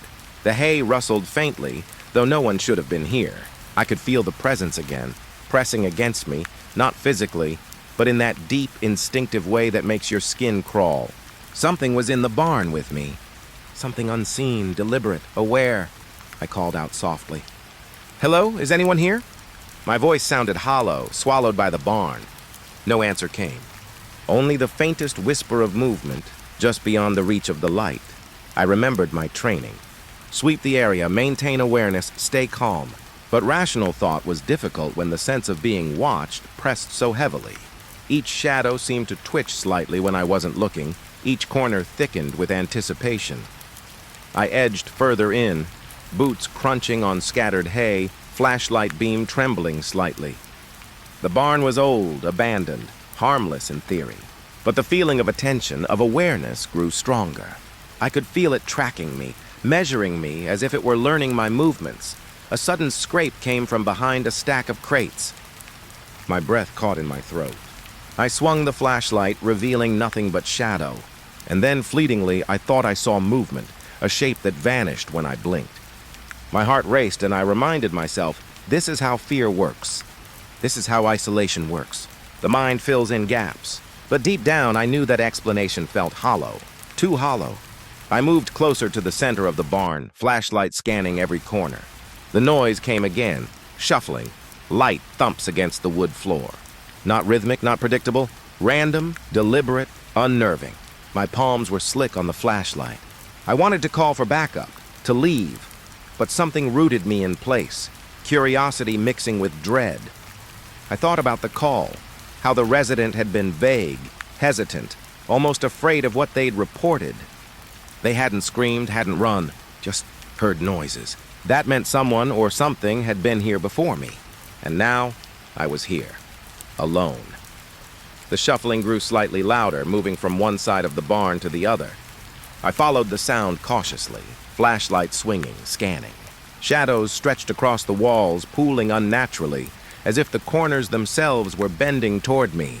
My pulse thudded, chest tight, and then it stopped. Silence, thick, suffocating. My ears rang in the absence of sound. I felt the presence more acutely, pressing against my awareness like a weight. Not threatening, not yet, but patient, waiting, studying. I tried to steady my breathing, whispering reminders to myself. Stay calm, assess, record.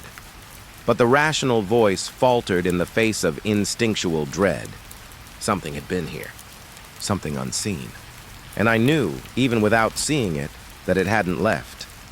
I edged toward the barn door again, heart hammering, flashlight cutting narrow slices through the dark. The fog outside, the quiet roads, the empty fields. I longed for them, for the illusion of safety, but the weight followed me. Not physically, not audibly, but in that instinctive way that makes your gut twist and your hair stand on end. As I stepped out, the barn behind me seemed to pulse with attention. The air shifted slightly, carrying the scent of old wood and damp earth, tinged with something else I couldn't place. I climbed back into the patrol car, doors locking with a satisfying click, and took a deep breath. The roads back were quiet, deceptively so. The fog curled around headlights, softening the edges of reality. My hands still shook, radio silent except for low static. I knew I would return to this call in my mind for weeks, replaying the sounds, the weight, the attention. Something had been there, something unseen, and it had known I was coming. Even now, writing this, I can feel it lingering in the corners of my memory. Patient, deliberate. That night, the barn wasn't just abandoned. It was alive in a way I can't explain, aware, and it remembered. And I will never forget the sense of being watched, studied, and measured by something that should not exist in the quiet, rural night. I didn't want to go back inside the barn. Every instinct in me screamed to leave, to drive off into the fog-covered roads and forget this place existed. But curiosity, that stubborn itch of responsibility, dragged me back.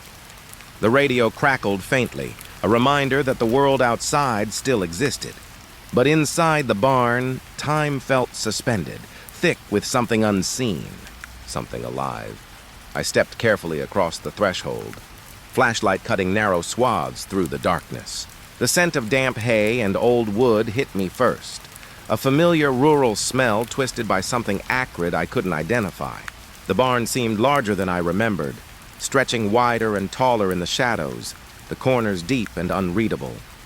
Every sound of my boots on the floor echoed unnaturally, swallowed by the vast emptiness, yet magnified in my head. I paused, letting my eyes adjust, letting the beam of light sweep across the stacks of hay. And then I saw them. Shadows, fleeting and peripheral, slipping between the stacks. Not cast by anything I could see, but alive in a way that made the air tense, almost suffocating. They weren't constant. They moved too quickly, disappearing when I turned the flashlight directly toward them. But I felt their presence, deliberate and patient, brushing at the edges of perception. My hands shook. I tried to steady the flashlight, remind myself that this was an abandoned barn. Old hay shifts on its own. Shadows bend strangely in light. But the instinct in my gut, the unreasoning dread, told me this was different. The shadows had intent. They were aware of me, watching, waiting. I took a step forward, and the haystacks seemed to shift slightly, like a breeze had moved through them, but there was no wind. The shadows flickered, retreating and stretching at the same time, almost playfully. I swallowed hard, voice tight in my throat, whispering, "Hello? Is someone there?" My own words sounded absurd, swallowed by the air, yet the weight of attention pressed back against me. I edged deeper into the barn, scanning each corner with the flashlight. Every shadow that appeared vanished the moment I focused on it, replaced by empty darkness. And yet my peripheral vision caught them again and again. Small movements at first, an edge twitching, a streak of black between the beams of light. Then larger, bolder motions, always just beyond the reach of clarity. I felt a prickle along my spine, the low hum of anxiety growing into something physical. Something was in here with me, and it was aware. I could sense its patience, its deliberateness. It didn't need to attack, didn't need to speak. Its very presence was enough to make the barn feel alive, aware, waiting for me to make a misstep. I remembered my training. Keep calm, sweep the area, record everything, maintain awareness. But rational thought faltered under the pressure of instinctual terror. My mind wanted explanations, logical ones, but nothing fit. This was not logic. This was attention without form, awareness without body, pressure without weight. The shadows moved again, closer this time, as if inspecting me, studying me. My flashlight caught glimpses of dark shapes among the haystacks, but always too fleeting, too peripheral to grasp. I realized I was holding my breath, too afraid to exhale for fear that any sound would draw notice. The air itself felt alive, as though the barn had grown aware of my presence and now focused all of its intent on me. A scraping noise echoed from the far corner. Metal against wood. I flinched, swinging the flashlight toward it. Nothing. Just empty space, haystacks bending slightly as if something had passed through them. My pulse spiked. I could feel the shadows pulsing along the edges of my vision, almost playful in their patience, almost daring me to notice them fully. I took another step, careful, measured, and the barn seemed to respond. The shadows retreated slightly, only to reappear closer, anticipating my movement. I realized with growing horror that I wasn't walking through this barn, I was being guided. Every motion I made, every step, every breath was observed, studied, measured by something that had no name, no form, and yet undeniably existed. I tried to speak again. "I'm an officer. I just want to check. Nothing's happening." My voice cracked, swallowed by the thick air, and the shadows pulsed at the edges of vision, almost vibrating with awareness. I felt a strange, irrational anger from the darkness, as if it resented my intrusion, resented my attempt to impose reason on a space that defied it. I edged closer to the center of the barn, flashlight scanning the ceiling, the walls, the floor. Every corner, every crevice seemed to deepen, stretching the dimensions beyond normal comprehension. Shadows writhed and flickered in ways that defied logic, slipping along the walls and ceiling, vanishing into thin air, yet leaving the sense of intent behind. I stopped near a pile of old hay bales, heart hammering, breaths sharp. One shadow lingered longer than the others, coalescing at the periphery of my vision. I swung the flashlight directly toward it, and it was gone. But I felt it closer, pressing against my awareness, brushing my mind like a cold hand through fog. I staggered back, gripping the beam tighter, trying to force rational thought. "Focus," I whispered to myself. "Record. Observe. Nothing here can hurt you." The words felt hollow. I knew, as deep as I knew anything, that this was not about danger in a physical sense. This was about being watched, measured, weighed, about realizing that the barn itself, and whatever lingered in it, existed on a plane of attention I couldn't comprehend. A sudden movement drew my eye to the far wall. Shadows pooled unnaturally, twisting and coiling along the wood, forming shapes that defied geometry. For a brief moment, I thought I saw something resembling a figure, thin and elongated, eyes where eyes should not be. Then, with a blink, or maybe the flash of the light, it was gone. But the sense of being observed, deliberate and patient, remained, pressing against the corners of my mind. I moved toward the exit, every step careful, measured, aware of the shifting shadows, and yet they didn't retreat fully. They stayed at the edges of vision, sliding along walls and haystacks, patient and attentive. It was as if they wanted me to leave, but only on their terms. My pulse raced, adrenaline surging, yet I felt an irrational compulsion to linger, to see, to understand, even though every instinct screamed not to. I reached the barn doors, hand on the handle, and paused. The shadows swirled at the edges of my vision, almost playful, almost alive, waiting for me to make a choice. I took a deep breath and pushed through. The night air hit me, sharp and cold, and the barn seemed to exhale behind me, empty once again, yet still aware. I climbed into the patrol car, shaking, hands slick on the wheel, breath uneven. The barn sat in the distance, quiet, seemingly abandoned. But I knew better. I could feel it, lingering, watching, aware. The shadows had left a mark, a pulse of attention that stayed with me, crawling along the edges of perception even as I drove back toward town. The night stretched on, fog curling around headlights, silence pressing against the patrol car. I tried to convince myself I had imagined it, that fatigue and isolation had twisted perception. But I couldn't shake the awareness, the patient, deliberate attention that followed me. The shadows among the hay were not gone. They had simply returned to their unseen places, waiting, watching, marking me as someone who had seen too much. Even now, hours later, the memory clings. Every corner of my mind echoes with movement at the periphery, fleeting shapes in empty spaces, the sensation of being measured, of being observed by something patient, deliberate, and beyond understanding. The barn isn't just abandoned, it's alive in attention, and I carry that presence with me, silent and patient wherever I go. I shouldn't have gone back. Every rational part of me knew that. The barn had already made its presence known. Shadows among the hay, shapes flickering at the edges of my vision, the oppressive sense of awareness pressing down on me. It had marked me. And yet curiosity, stubborn and irrational, dragged me forward. I told myself I needed to confirm nothing had been disturbed, that perhaps some rational explanation existed. But deep down I knew the truth. There was no explanation. I stepped across the threshold, flashlight in hand, and immediately felt it. The weight of attention pressing against me, patient, deliberate. The air was thick, damp, smelling of old hay and rusted metal, with a sharp undercurrent of something else I couldn't identify. My boots scuffed the floorboards, each sound echoing too loudly, bouncing back in uneven rhythms that made me flinch. The barn seemed to stretch, the ceiling higher, the corners deeper than they had moments ago. Shadows moved along the walls, fleeting, almost playful in their patience. I spun the flashlight around, catching glimpses of dark shapes shifting among the hay bales. Every time I blinked, or even thought about blinking, the shapes seemed to move, closer or in angles that shouldn't have been possible. I shook my head. "No, can't be," I whispered to myself. But my own voice sounded hollow, swallowed by the still, suffocating air.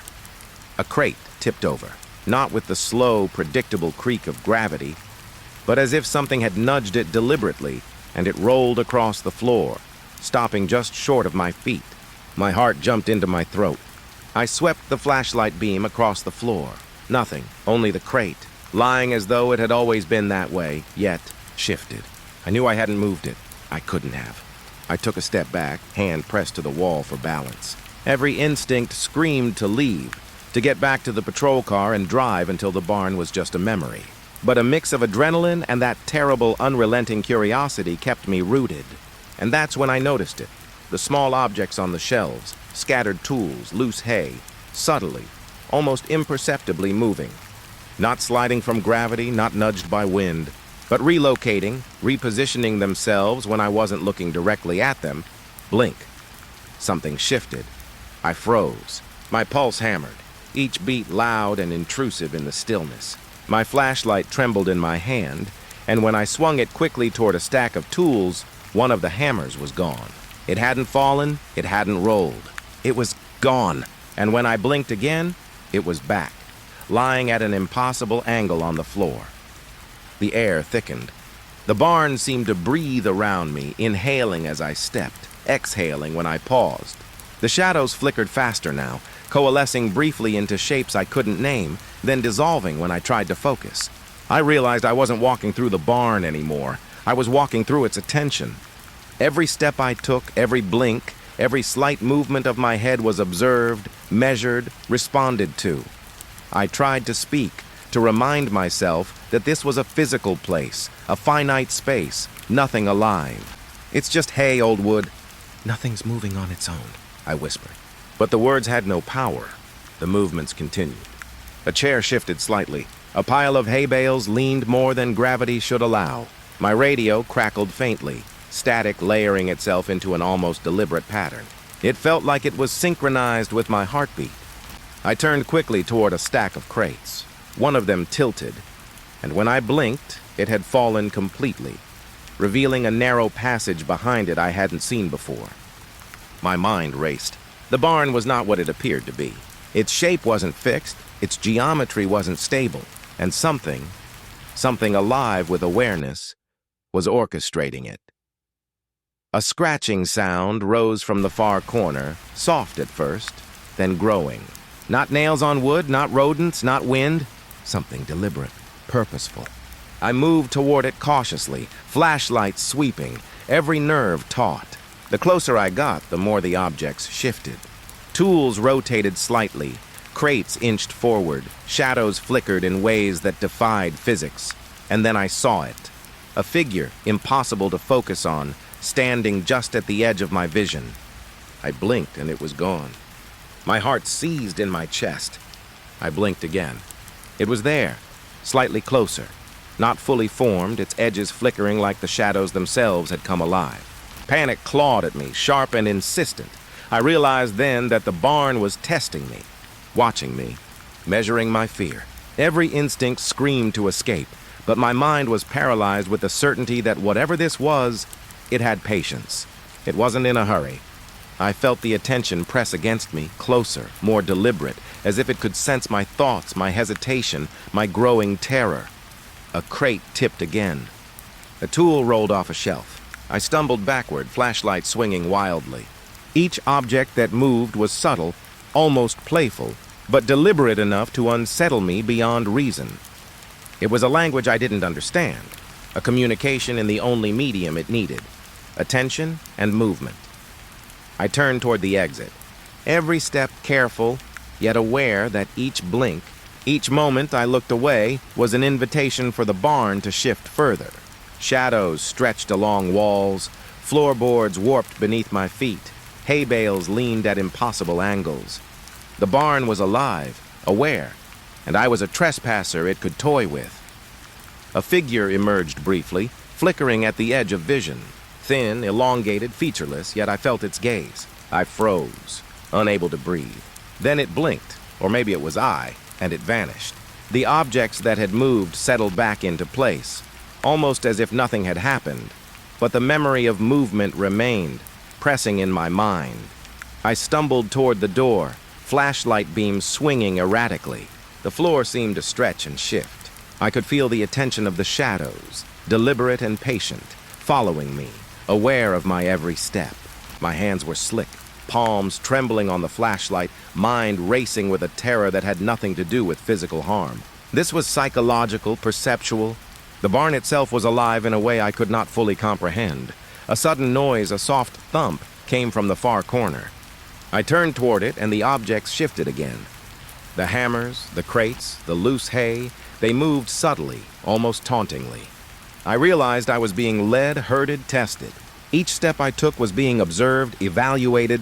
Every blink, every hesitation, every breath, it all mattered to whatever was here. Panic finally broke through rational thought. I ran, stumbling over loose hay, boots skidding on the uneven floor. Objects moved around me, shifting subtly, never blocking, never directly attacking, just existing in deliberate ways that made escape harder, disorienting. Shadows darted along the walls, thick and alive, pulsing with awareness. I reached the door, yanking it open. The cold night air hit me like a wall, fog curling around my boots. I didn't stop. I ran to the patrol car, heart hammering, every muscle taut with fear. I could still feel the barn's attention pressing, following, patient and deliberate. I slammed the door shut, locked it, and started the engine. Even as I drove away, the memory of movement lingered. Objects shifting when I blinked, shadows stretching impossibly, shapes at the edge of vision. It all pressed against my mind. I realized I had been tested, toyed with, observed by something that did not need form to exist. The barn itself was alive in attention, deliberate, patient, and it had not let me leave without knowing that I had seen it, felt it, endured it. The road back was quiet, fog curling around headlights, but the sensation never faded. Every subtle shift in shadow, every flicker in the corner of vision reminded me that whatever was in the barn had not ended its observation. I could still feel it, pressing at the edges of awareness, patient, deliberate, and impossibly aware. I parked at home, lights on, doors locked. The patrol car felt like a fragile shield against the unseen. I tried to rationalize, tell myself fatigue, imagination, stress, but I knew better. The barn had awareness, patience, a deliberate intelligence in the way objects moved, the way shadows flickered, and it had chosen to make sure I left knowing that fact, haunted by it. Even now, I can feel the residual pressure in my mind. Objects at the edge of vision seem to twitch, shadows seem to stretch toward awareness, and every time I blink, I am reminded of the patience, the deliberate attention that waits in that barn, in that darkness, measuring and observing. I have seen what lives there, what moves when you blink, and I cannot unsee it. I will not return, I cannot, but I know it still waits. Patient, deliberate, shifting, moving, alive in attention, aware of every thought I have, and the knowledge of it follows me, silent and constant, wherever I go. The call came in just as the moon dipped behind a bank of clouds, leaving the creek and surrounding woods swathed in almost complete darkness. The dispatcher's voice was calm, measured, but I could hear the hesitancy behind it. Something about the report unsettled even them. A resident had seen a glowing figure near the water, moving along the edge of the creek as though it belonged to the night itself. My stomach twisted. The kind of uneasy anticipation you get when you know you're about to see something you might never understand. I rolled the patrol car slowly down the empty road, headlights slicing through the fog that had settled low over the fields. The world was quiet. Not the usual quiet you get in the country at night, where crickets chirp and the wind rustles the trees. This was a vacuum, a void of sound that pressed against the ears and made the silence feel almost deliberate. As I approached the creek, my eyes caught movement, light glimmering across the water. I slowed, gripping the wheel tighter, trying to make sense of it. At first, I thought it might be a reflection, a trick of the fog. But the glow was too steady, too warm, almost human in its motion. It drifted along the edge of the creek like a living thing, moving with intention, pausing now and then as if observing me in return. I parked at the edge of the dirt path, engine idling, and stepped out. The night air was thick and damp, carrying the scent of wet earth and decaying leaves. My flashlight cut a narrow beam into the fog, and I swept it across the tree line. Nothing. Only shadows stretching unnaturally, bending in ways that made my stomach twist with unease. The glow was still there, faint but steady, hovering near the water's edge. I called out softly, voice low, careful. "Hello, anyone there?" My words sounded absurd, swallowed by the fog and the trees. There was no answer, only the low hum of my own nerves thrumming in my chest. The glow flickered, and I took a step closer, flashlight shaking slightly in my hand. I could feel it, this presence, watching, patient, deliberate.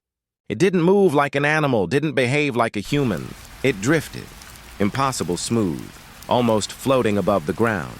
The fog twisted around it, refracting the light in a way that made it look larger, more ethereal than anything I had ever seen. I reached the creek's edge, water dark and sluggish, reflecting the faint silver of the moon above. The glow remained there, just across the water, a figure vaguely humanoid but impossible to define. I tried to blink, to steady my eyes, and every time I did, the figure seemed to shift slightly, closer, farther, impossible to measure. I could feel my pulse in my throat, hammering against the weight of the night, against the stillness. I remembered what the resident had said. They'd been terrified but unable to move, unable to do anything except watch. I understood now. I could see why. The figure's presence wasn't just visual. It pressed against the mind, subtle and unrelenting. Awareness without form, observation without eyes. I felt seen, measured, scrutinized. I took another step forward. The mud squelched under my boots, cold seeping through the soles, and the fog curled around me, thickening with each movement. My flashlight flickered briefly, and for a heartbeat, I thought the glow had vanished. Then it reappeared, drifting along the creek as if it had never moved. I swallowed hard, trying to summon courage, trying to remind myself that this was a night, a creek, a trick of light and imagination. Rational explanations swam in my mind. Glowing jackets, flashlights, some prank, but none of it fit. The figure moved in ways that defied natural physics, paused with a patience that no human could sustain, and seemed to regard me with understanding. I raised the flashlight higher, shining it directly at the glow. The light seemed to scatter in the fog, unable to illuminate it fully. I blinked. When I opened my eyes, the figure was slightly closer. A shiver ran down my spine, not from cold, but from the certainty that this was deliberate, that it was aware of my attention and my fear. I took a step back, heart hammering. The creek's water lapped quietly, deceptively normal, but my instincts screamed that nothing here was ordinary.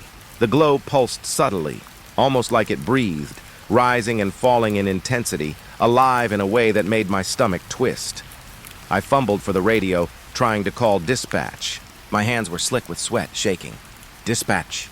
Do you copy? I see something. Near the creek, I don't know what it is. Static swallowed my words. Then came the faintest reply, garbled and hesitant.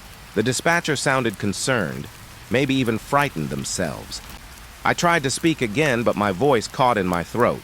The figure drifted closer, indistinct yet undeniably present. I could feel the air shift around it, subtle changes in temperature, pressure, and sound, like the world itself had warped slightly in response to its presence. Every instinct screamed to move, to retreat, but curiosity and dread held me frozen.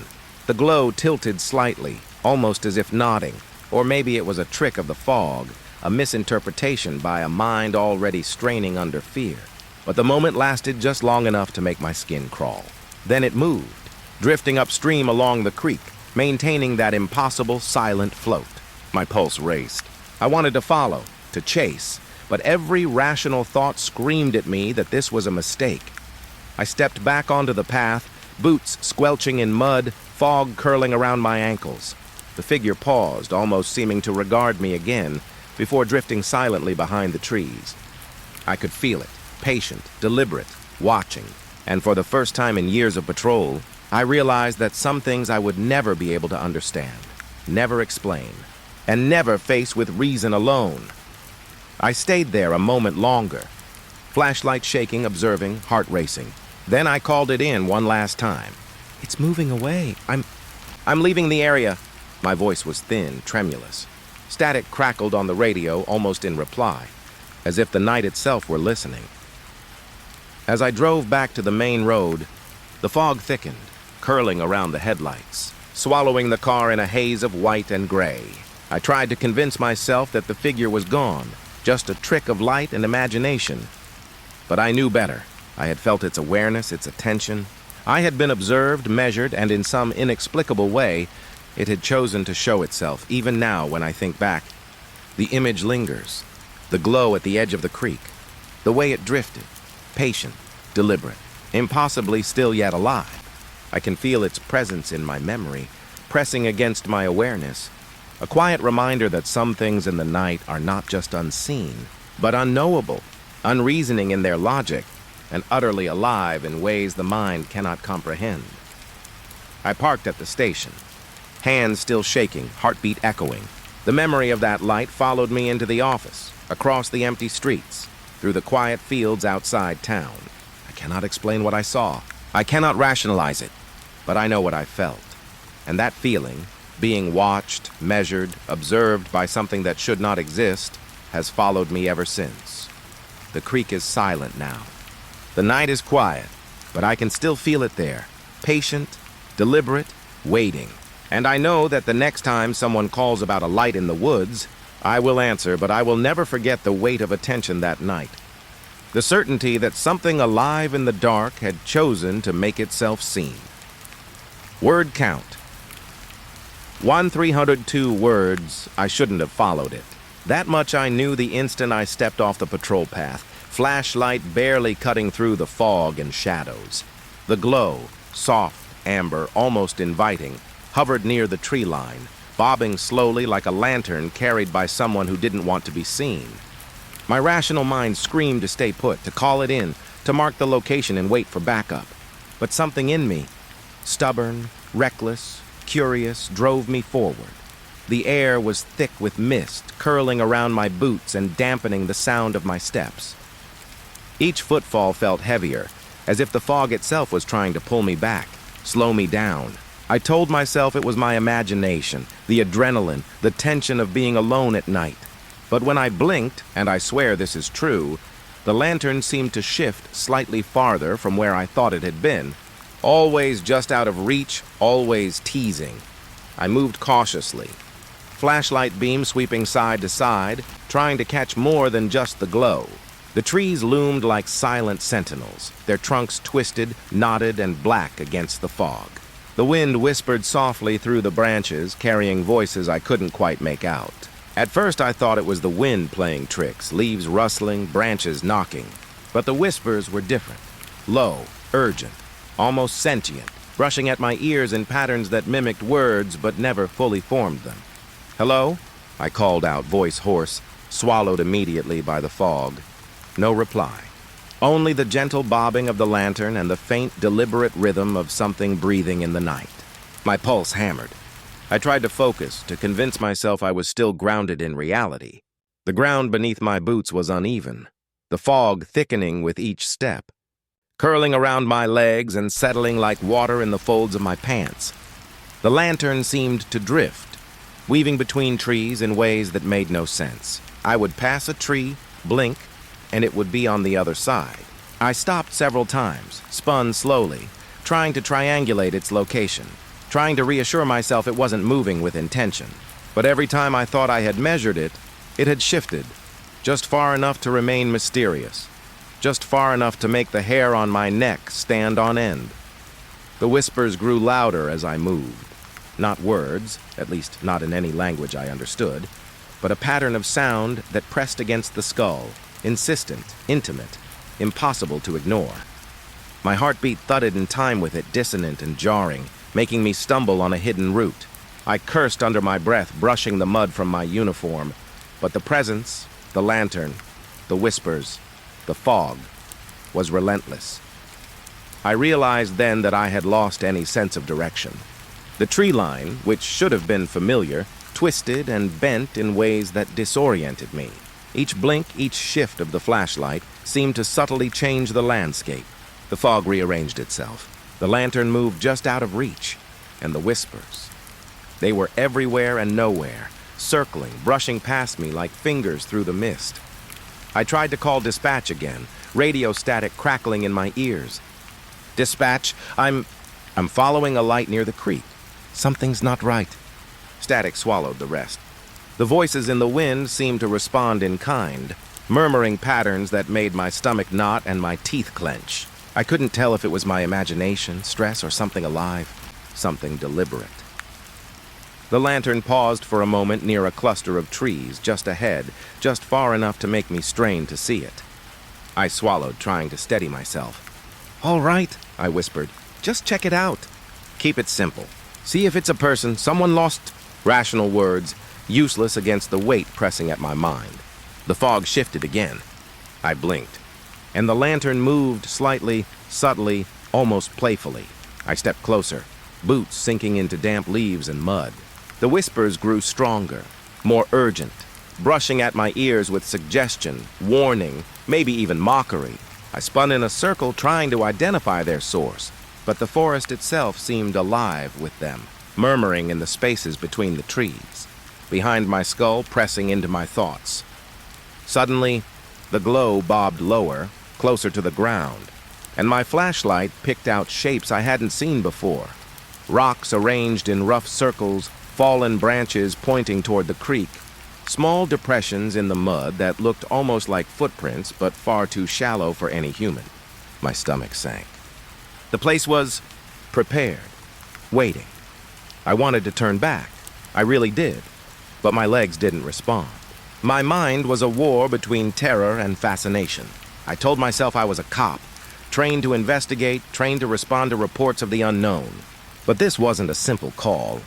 This wasn't a person lost, or a prank, or even a natural phenomenon. This was deliberate.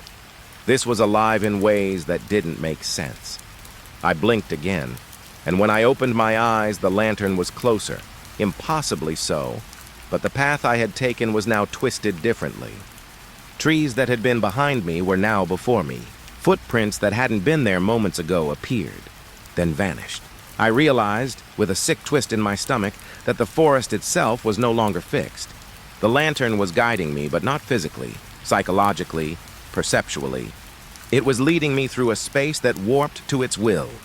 A whisper brushed my ear, soft, deliberate, not threatening, not overtly hostile, but intimate enough to make my hair stand on end. "This way," it seemed to say, or at least that was the impression it left. My pulse thundered in my throat as I stepped forward, boots slipping slightly in the mud. The lantern drifting a few feet ahead, always just out of reach, always just enough to maintain its teasing control.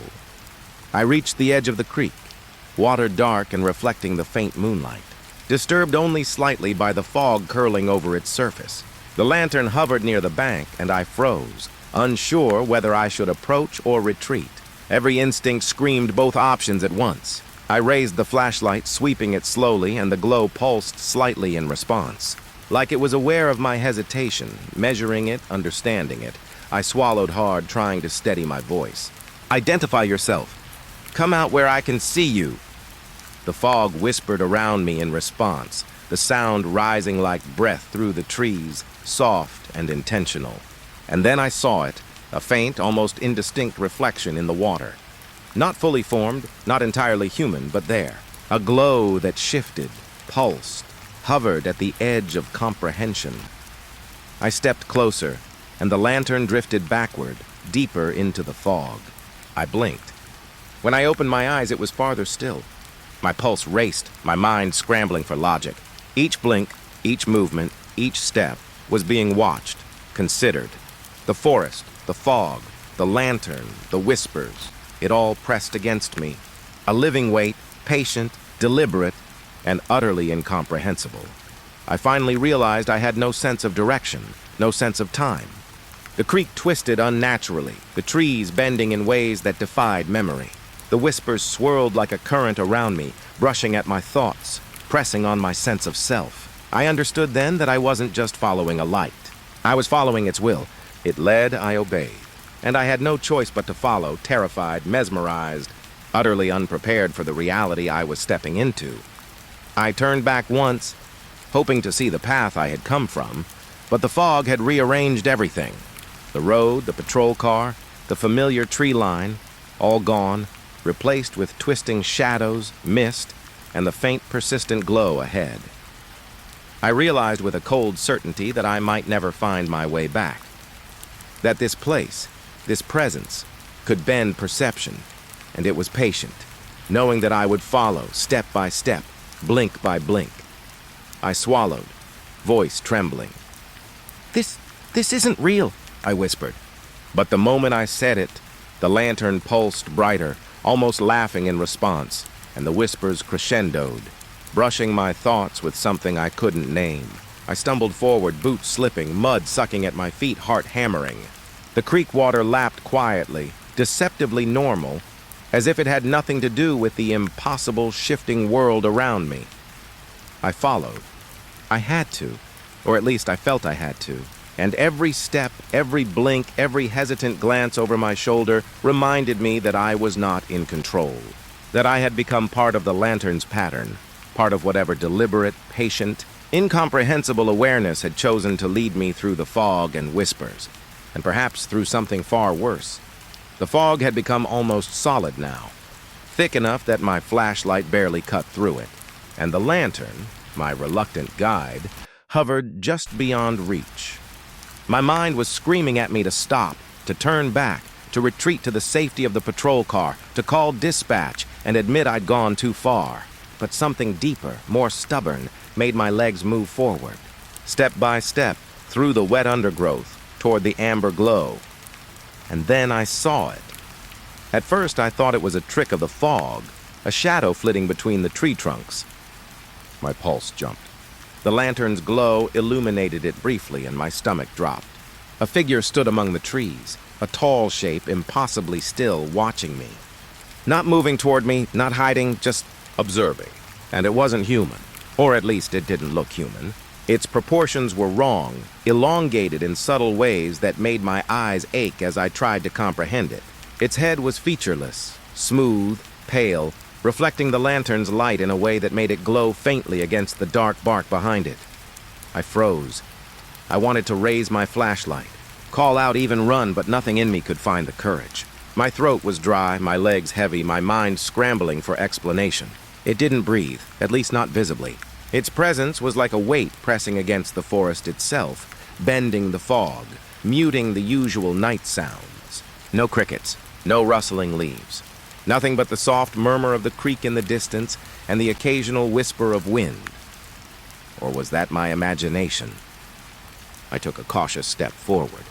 The lantern bobbed slightly, closer, but still distant enough that I couldn't be certain if it had moved at all or if my perception had shifted. The figure didn't move. It just stood there, as though the trees themselves had grown around it, giving it life and shape.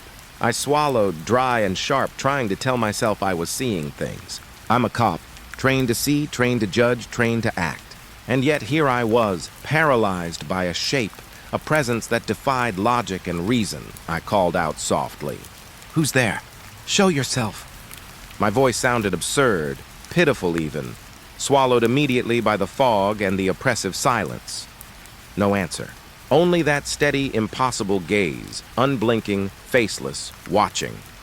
I moved again, feet crunching on leaves, mud sucking at my boots, and the figure remained. It didn't shift, didn't lean, didn't move an inch, but somehow I could feel it, like a pressure against the back of my skull, a silent knowledge pressing into my thoughts. I blinked. When I opened my eyes, it seemed closer, though the trees between us were unchanged. I tried to remember what I'd learned about perception, about fear. Eyes play tricks, fog distorts distance, adrenaline makes shadows loom. I repeated those rationalizations over and over in my head, willing them to be true, trying desperately to reclaim some control. But the figure wasn't moving. It was the forest itself, warped and rearranged, making it appear closer, larger, more impossible than before. The whispers returned then, curling through the trees, brushing against my mind. Not words, not language, but patterns, suggestions, memories that weren't mine. They nudged at my thoughts, threading fear through every nerve. I blinked again. The figure was there, taller, somehow more imposing, and the fog twisted around its limbs, settling in unnatural folds that made it seem even less part of the real world. I remembered the lantern, the glow that had led me here, that had teased me forward with its soft light. And suddenly the truth slammed into me. It hadn't been guiding me to help or discovery or rescue. It had been guiding me here to this, to the figure, to the realization that I was utterly, completely alone. I wanted to turn and run, but the path I had followed no longer existed. The fog, the trees, the earth itself seemed to have shifted. Every step backward felt like stepping into new, unknown territory, unfamiliar, untrustworthy. And the figure followed, or maybe the forest itself moved it closer, always just beyond comprehension. I blinked again. When I opened my eyes, I could see it clearly, lit by the lantern's strange amber glow. Its head was featureless, yet I felt observed, studied, measured in ways that made my stomach knot and my chest tighten. My flashlight trembled in my hand, and I forced myself to lift it, to sweep the beam across the figure. Light hit it, and the fog reflected, refracting the shape in ways that made it impossible to tell where it ended and the mist began. My pulse was deafening. Every instinct screamed to run, but my legs refused. I was trapped between fear and fascination, curiosity and survival. The figure didn't move an inch, but somehow I felt its attention like a physical weight pressing against me. The forest around it seemed to hum, silent, alive, aware. I tried to speak again, voice shaking. What are you? No answer, only the quiet presence, patient, unmoving, and impossibly deliberate. I stepped closer, and the ground beneath my boots sank into wet leaves and mud. The figure remained, faceless, towering, and silent. The whispers grew, brushing at my thoughts, threading fear through my mind in patterns I couldn't untangle. I realized then that I wasn't supposed to understand it. Not fully, not ever. The forest, the fog, the figure. They existed in ways that defied my perception, my senses, my training. Logic didn't apply here. The rules I'd relied on for years were irrelevant. I had stumbled into something else entirely, something patient, deliberate, and utterly unknowable. I tried to move again, backward this time, but each step felt heavier, slower, the fog pressing against my legs as if resisting my escape. The figure didn't advance, didn't retreat, yet I felt encircled, trapped within a space that had no clear boundaries. My mind raced, trying to find a pattern, a rational explanation, anything to regain control. But the fog shifted, the trees rearranged themselves, and the figure remained, constant, observing. Patient, I blinked, once, twice, and with each blink, the figure seemed subtly closer, taller, more imposing. I forced myself to focus, trying to remember the creek behind me, the patrol car, the path I had followed. But all was lost in the fog, twisted and rearranged. I was alone, isolated, and watched by something that defied understanding. The whispers grew louder, curling in my skull, pressing against my thoughts with suggestions, memories, visions that weren't mine. I tried to shake them off, to force myself to breathe, to remember that I had training, that I had tools, that I could survive. But each step, each blink, each hesitation brought me deeper into the figure's space, deeper into the forest's control. Finally, I forced my legs to move, stumbling backward through the mud and leaves, flashlight beam trembling, eyes fixed on the faceless figure. And even as I retreated, even as my mind screamed to escape, I felt its attention, patient, deliberate, and completely unconcerned with the laws of nature, of reality, or of fear. I don't know how long I stood there, frozen, staring at that shape among the trees. Time didn't pass the way it should. Seconds stretched into eternity.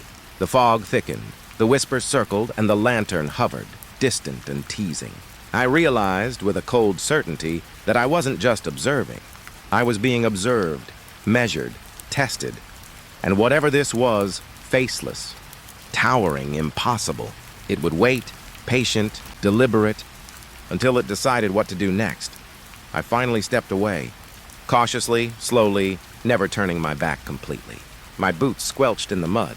The forest shifted subtly around me, and the figure remained, always just at the edge of perception. I knew I would leave that clearing, but I would never leave the feeling behind. That weight of attention, that silent observation, that knowledge that some presence in the world sees you, knows you, and exists beyond comprehension. And even now, thinking back, the image lingers, the tall, faceless shape, unmoving, patient, watching, waiting. I didn't stop running, not for a second. The forest seemed to stretch endlessly, trees bending and twisting as if the world itself had reshaped to trap me. My boots sank into wet leaves, my uniform soaked with fog and sweat, lungs burning with every ragged inhale. Behind me, the faceless figure had disappeared, or at least I told myself it had. But I knew better. I could feel its presence like a weight pressing through the air, patient, deliberate, always aware of me. I stumbled onto the patrol road, blinking through the mist, gasping, disoriented. The forest's edge should have felt like safety, but even there I couldn't shake the sensation that I was being watched. The air was thick, heavy with dampness and dread. I forced myself to look forward, to focus on the patrol car I had left parked near the road, the lights dim, the engine cold. And then I saw it, in the rearview mirror, reflected in the windshield just behind me. The shape of the figure shimmered, tall, faceless, standing among the trees at the forest's edge. My heart froze. I blinked, forced myself to turn my head, and it was gone. I tried to tell myself it was a trick of the reflection, fog and glass playing games with my eyes, but the certainty in the pit of my stomach refused comfort. My hands gripped the steering wheel, knuckles white. I couldn't stay. I had to get out of there, far from the forest, far from the lantern, far from whatever had been watching me. The engine roared to life as I fumbled with the keys, fog curling around the car like fingers trying to pull me back. I slammed it into drive and tore down the road, tires slipping on wet asphalt, adrenaline blinding me to caution. Every curve, every turn of the patrol car seemed endless, the road stretching unnaturally, twisting against my sense of direction. The forest loomed on both sides, thick and oppressive, as if it had grown while I wasn't looking, reshaping itself, maintaining its grasp. I tried to call dispatch, my voice shaking, but the radio crackled with static, the usual channels distorted. No voices, only that same low hum, that subtle pressure against my thoughts, threading unease through every nerve. I tried again, desperately, repeating my location, trying to make sense of the impossible. No response. Just static, and a whisper in my mind that wasn't mine. Never look back.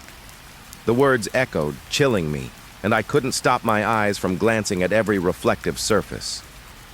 Windows of abandoned houses, the shiny hood of a rusted car, puddles on the roadside, all seemed to hold a shimmer, a hint of movement, a shadow that wasn't entirely natural. Always at the edge, always watching.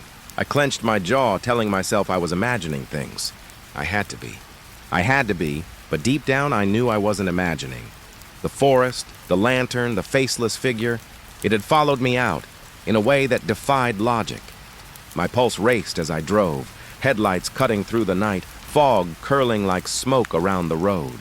I passed a house with darkened windows and froze. In one window, just for a fraction of a second, the figure's reflection stood behind me in the passenger seat, impossibly close, impossibly still. I slammed my foot on the accelerator, swallowing dry bile, forcing myself to look forward and ignore the reflections that now haunted every surface.